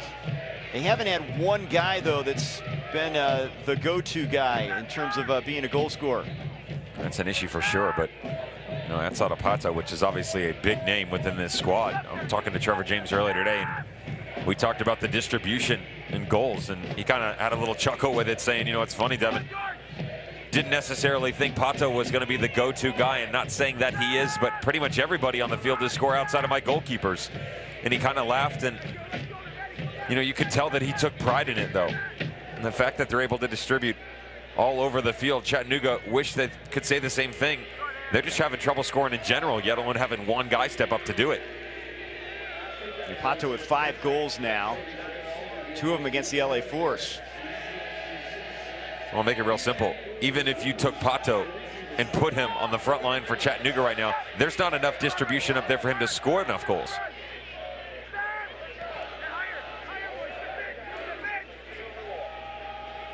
Carr will get back to chase that one down.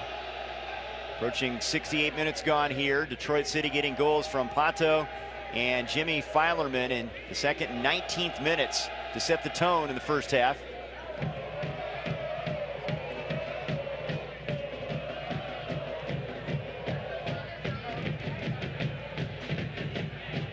Coleman into the corner, Marcano. Too much on that one. And they've tweaked the shape a couple times, Chattanooga, in the second half here. They've gone back into a 4, drop Alec McKinley into the 6. Moving to Silva, Marcano, Spielman, and Carr to the back line. Now they've gone back to a 3 again. You know, they're trying to find a way to break down Detroit City, constantly asking questions. The problem is they can't answer them themselves. It's a good idea to give a different look, but execution is still the main issue Chattanooga FC is struggling with.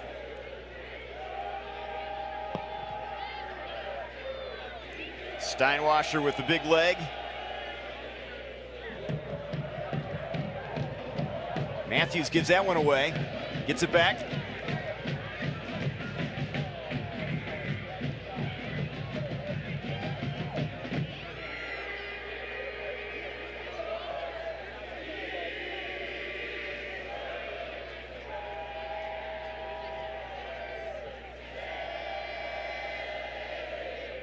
If you can put pressure on Detroit City and score one in the early stages, could that be upsetting for a team that just doesn't have to come from behind very often? I'm thinking ahead, of course, to the championship, and the coaches left, I'm sure, will try to come up with game plans. And, you know, ideally you get something early and it becomes a completely different ballgame. That's what's happened here. And obviously you'd love to score early in any game, for sure. You apply a bit more pressure to the opposition.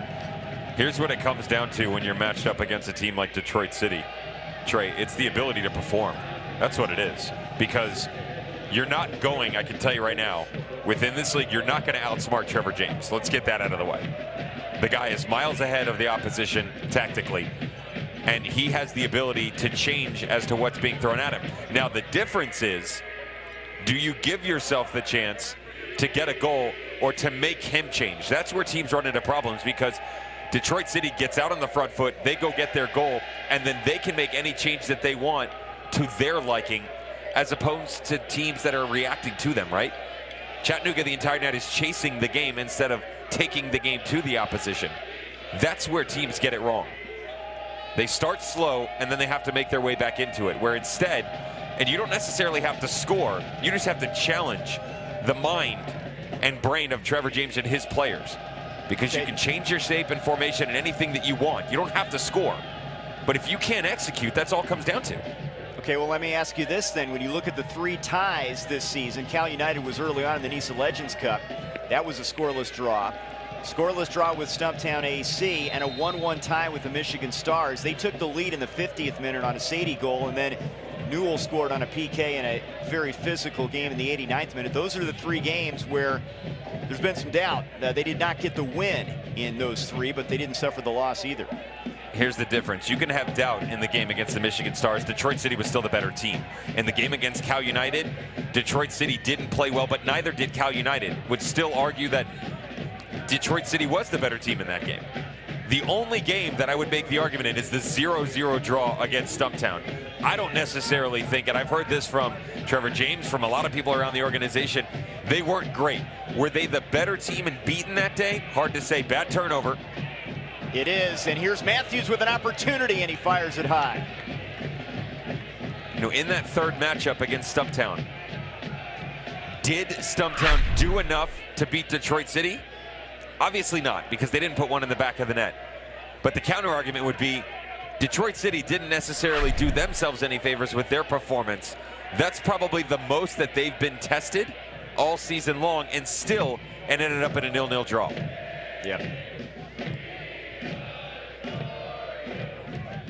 Well, if you're an opposing coach, you're looking for, any opening, and you're looking for models of success. It hasn't been a lot of success against them, but if you're in a postseason situation, if you keep it scoreless, take it to overtime, who knows?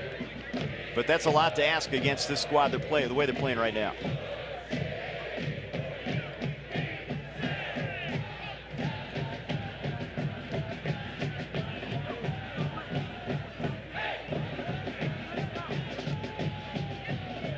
Detroit City will have the luxury of being able to watch the matchup between Chattanooga FC and the LA Force on Wednesday.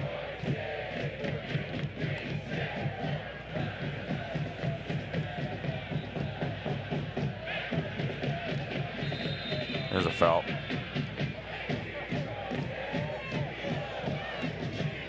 On the other side of this equation for Chattanooga FC is the challenge for Maxi Rodriguez. Will end up of him going in the book. Yellow card. Is the fact that, I mentioned the overall performance was the key factor for Chattanooga tonight, Trey. That's fastly fading from any sort of solution for Peter Fuller. Now the question becomes team selection and what players, outside of the ones that you really pen in, guys like Nick Spielman into the lineup. You'd imagine that Sean Russell would make his name in there as well. I'll get it. Taxi. Bement fires that one over the wall, by the way, as that hooks left of the post on that side of the field. Whether you're one that's regularly in the rotation or one of the guys coming off the bench, no one's really given the manager anything to think about tonight.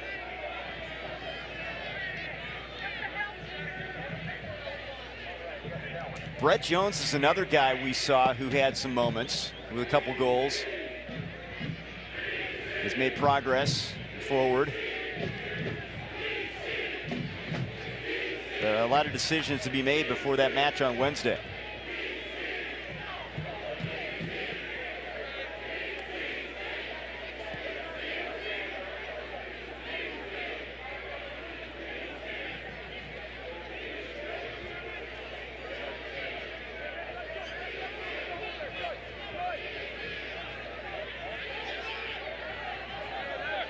Good run here.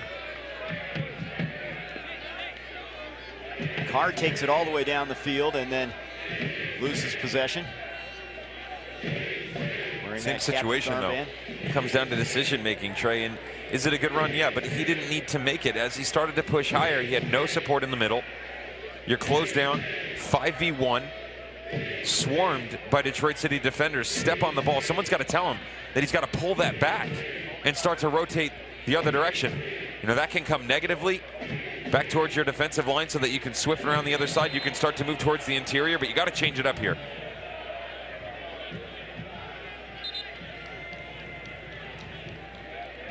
Max Todd to check in for Detroit City FC.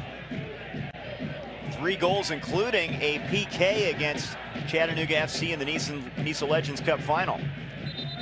3rd season with the club.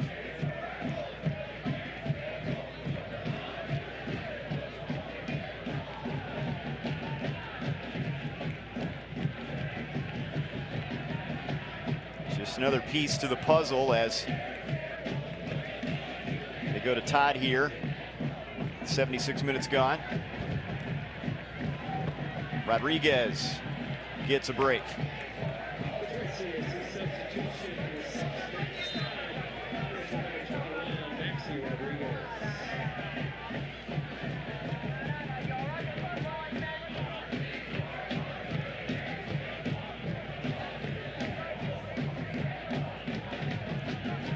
Todd, Peter Fuller gearing up for the Los Angeles Force, and you wonder if the coaching staff, if their mind, there's still 13 minutes plus remaining here. But that's got to start creeping in your mind here at some point if you're not on the field. No, they're just looking for a bright light. You know, looking for answers to questions they've been trying to answer, Trey, for 2 months now. And we highlighted lack of goals. That's an easy one. The concern for me, if I'm thinking about what my setup is going to be against LA Force, obviously Christian Chaney's a big one because of the raw force and power, top speed, the height issue with him in the air, and he gives you a lot of different looks moving forward for Tallis Peterson, and that's going to be a rough matchup for this back line. Doesn't matter if you play in a 3 or a 4. Hands will be full, and then the runs coming underneath. Cordia Marino, Barrera involved in that. Very good. Yep, all those guys. Because it's very similar, to be honest, of different players. Here's Nagelstad now, top of the box, and an opportunity, and it rolls in. The goal for Chattanooga. It somehow snuck past Steinwasser just inside the post, and it's 2-1. It's a deflection, and his feet get tangled up underneath him. Nate Steinwasser trying to come back across the left shoulder. Had the coverage, thought this ball was going to his bottom right corner. Arguable foul on Anthony Manning down on the byline, but as the ball comes back across, Steinwasser can't get over to that left shoulder. Nagelstad picks out the trailing run. That's Oliveira trying to pick it out. He'll take it any way he can get it. I said, regardless of performance, still plenty of time to get back into this. Nail biter now. And the possibilities with 10 minutes to go. Here it is, Nagelstad, top of the box. And the deflection. That comes off the knee of Matt Lewis. It's perfect defending, to be honest. Goes with the knee to the ground, hands in front of him. Sometimes it's just the way the ball lies. Corner now, far post. Lewis, the header. Knocked out of there. Filerman. Not bad. That's not a bad strike from distance from Jimmy Filerman. Dear Lord.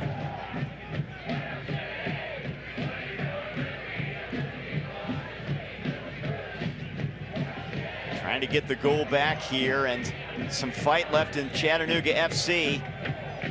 They've made a game of it. Something to build off of. It's the regular season finale. Postseason play starts on Wednesday.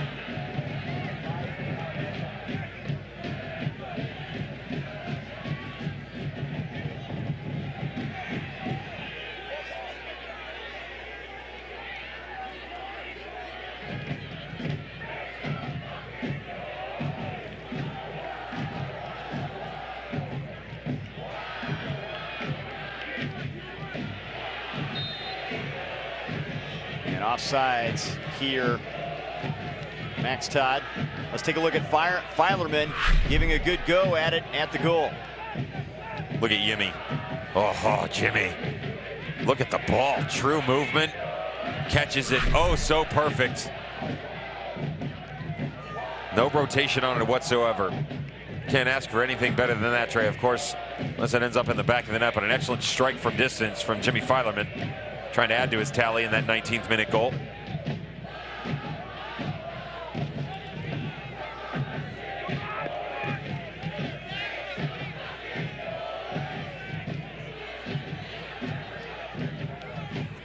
Too far out in front for Oliveira there.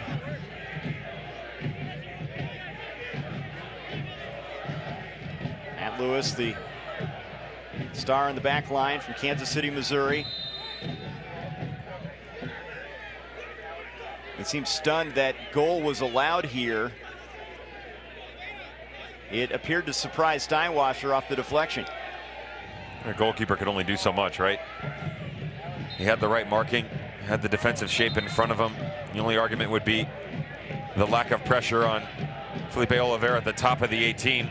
Good pick out by Marcus Nagelstad, and what could have also been called a foul against Anthony Manning. And there's a lot that goes wrong in the lead up to that goal. Credit to Chattanooga to persevere through it. And then the deflection after the strike off Matt Lewis.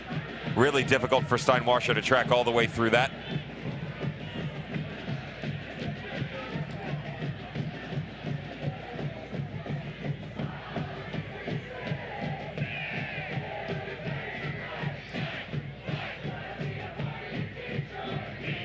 Goal in the 79th minute, making this a 2-1 game. Detroit City FC, with a win or a draw, would finish atop the spring table. They're guaranteed a spot, of course, in the championship next Saturday, waiting on the winner of the semifinal Wednesday. There's Marcano. Steinwasser coming out of the box to challenge him here. Rutrow. In a collision. Now, given the proximity to the play, how far out it is here. Foul's not the issue. The question is, will he card him? It's moving away from goal. Ryan Marcano gets a touch on it. It's moving. Here's the problem that I have within the rulebook. It's inside the box for sure. Is it enough of a foul where it occurs? You would imagine that had to be pointed to the spot, and it has. Even though it's moving away, it's still within the top of the 18. Gift from the gods for Chattanooga to equalize. How about this? The PK to try to square things.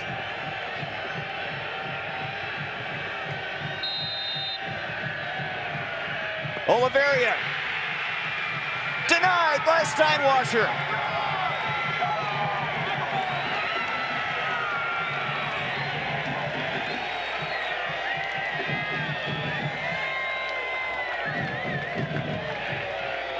Well, let's start with the save first by Nate Steinwasser and what he's able to do. Hometown crowd appreciating the save by their goalkeeper. A lot of work to be done. Oliveira, bottom corner. Steinwasser with the save.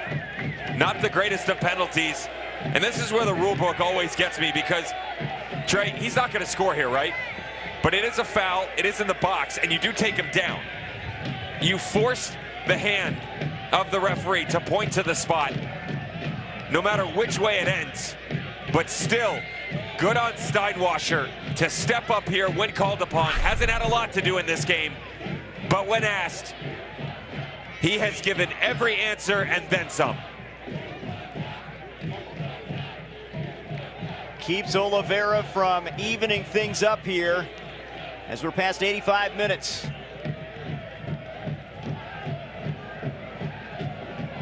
Good second half from Chattanooga FC. They played with some fire here after trailing 2-0 in the first 20 minutes.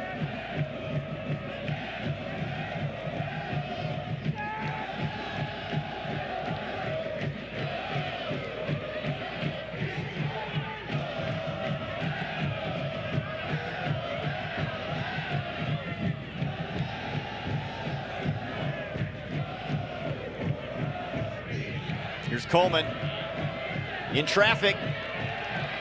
Too many red jerseys there.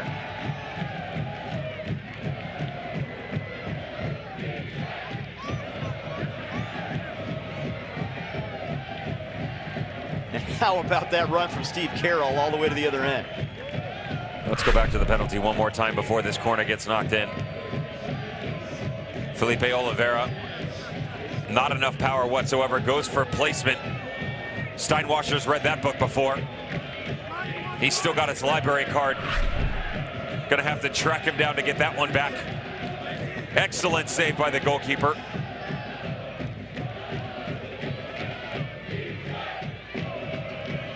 Now the Northern Guard trying to cheer him on the last few minutes here. And that one up above the bar. If nothing else, Chattanooga FC has played better with the postseason right around the corner. They have made their mark here in the second half. Slim margins on that statement though, Trey. Just because it's 2-1 and they missed a penalty, by no means can you take away from this game that they played well. Better is the key word that you want to focus on. Still a lot of issues here for Chattanooga moving forward, and can they answer at least half of them? And there's Peter Fuller walking down the sideline right now. He knows by no means has this been what he's looking for out of his boys. Can you now turn the page and find a way to go after LA Force 4 days' time? Here's a shot. Steinwasser is there.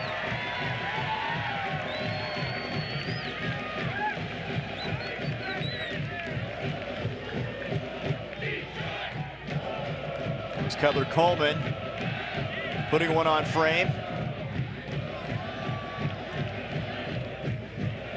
88 minutes gone.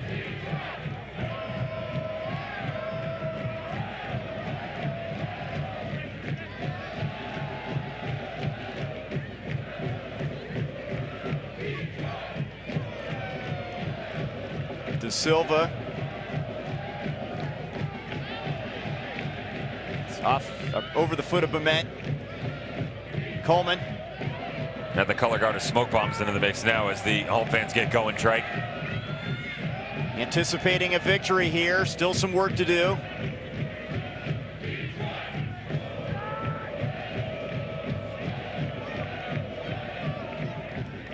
And Detroit City's just going to try and kill it off possession style now. Stretch where they can.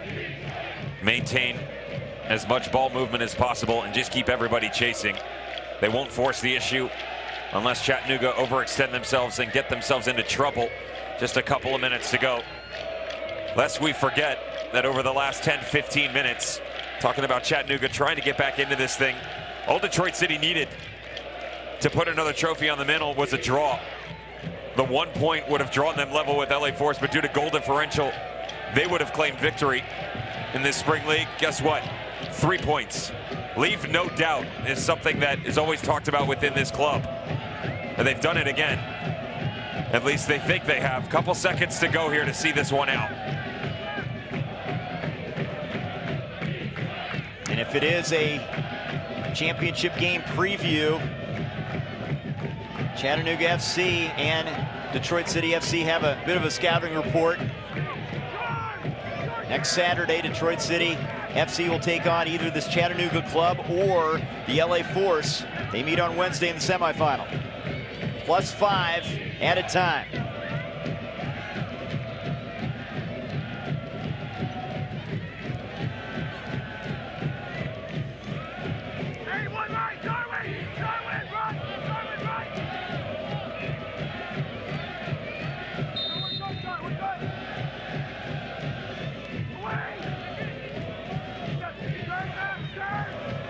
Swung in there.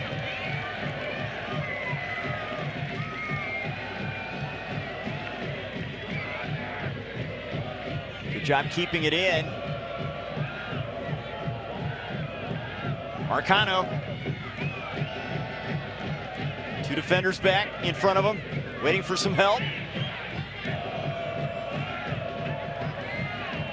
Shot Oliveira, and that's why. Gonna play quick here though, grab a deflection. Coming off of Chamakov just outside the top of the 18. Don't allow Detroit City to set their lines. Would love to see a quick little two-man game and just restart quickly. Instead, you slow it down, lessen the likelihood of an opportunity given how good the likes of Stephen Carroll, Anthony Manning, and Matt Lewis are in the air. Marshall with the corner.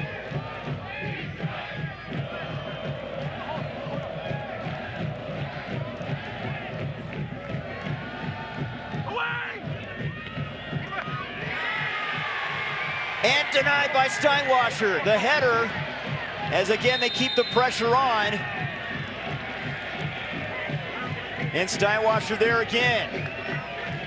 Under pressure off of this corner kick. The penalty, less than 10 minutes to go. The shouts of away coming before the ball's even played in. An opportunity to tuck this one home for Alec McKinley, but Nate the Great, Steinwasser steps up once again with a save to keep Detroit City out in front. How good in traffic has this man been all night long? The season, Legends Cup, everything for Nate Steinwasser has been brilliant.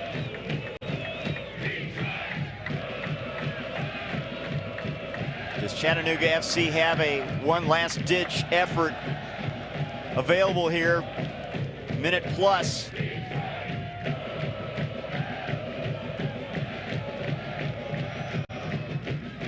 7 straight clean sheets this season for Steinwasser.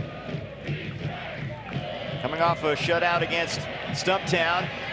Here's an opportunity now for Detroit City. It's tied. Nelson hops on it.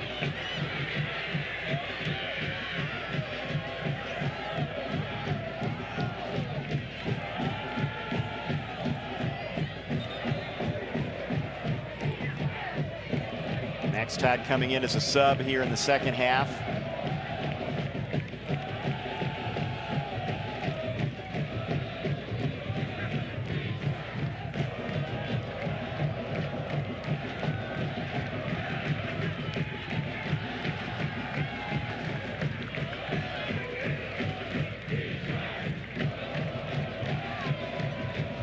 Smart player for Trevor James' squad. Helped off. And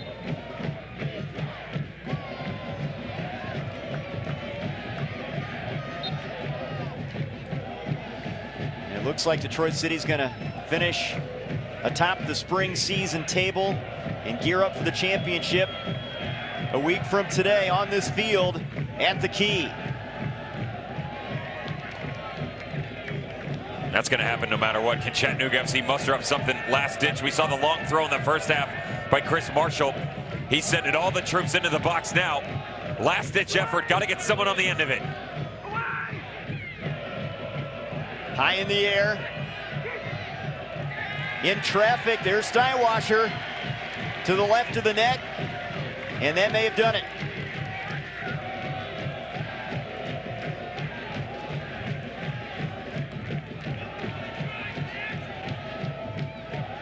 Detroit City knew all along they would be in the championship next Saturday, but they come up with a solid effort here. They were good early, and they hold off a hard-charging Chattanooga team to win it 2-1.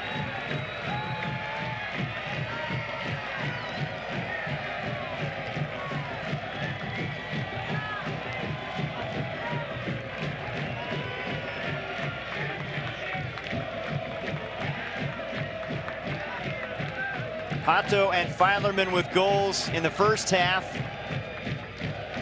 They concede a goal in the 79th minute, but hang on for the 2-1 win.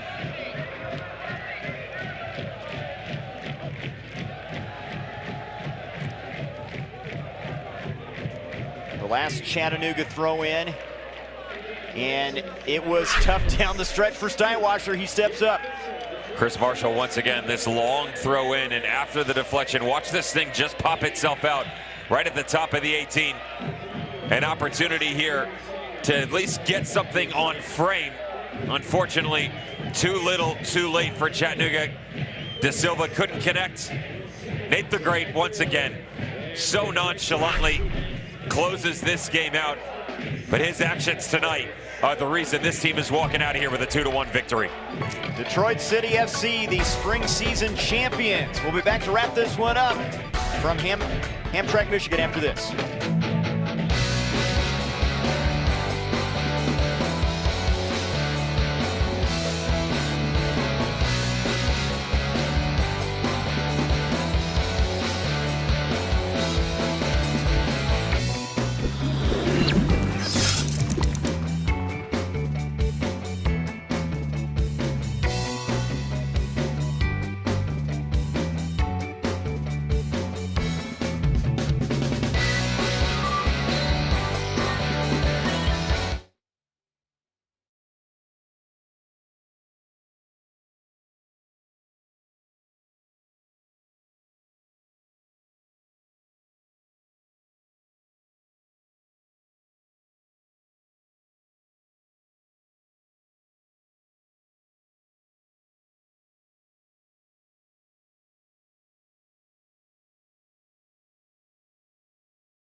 The Northern Guard fan base celebrating.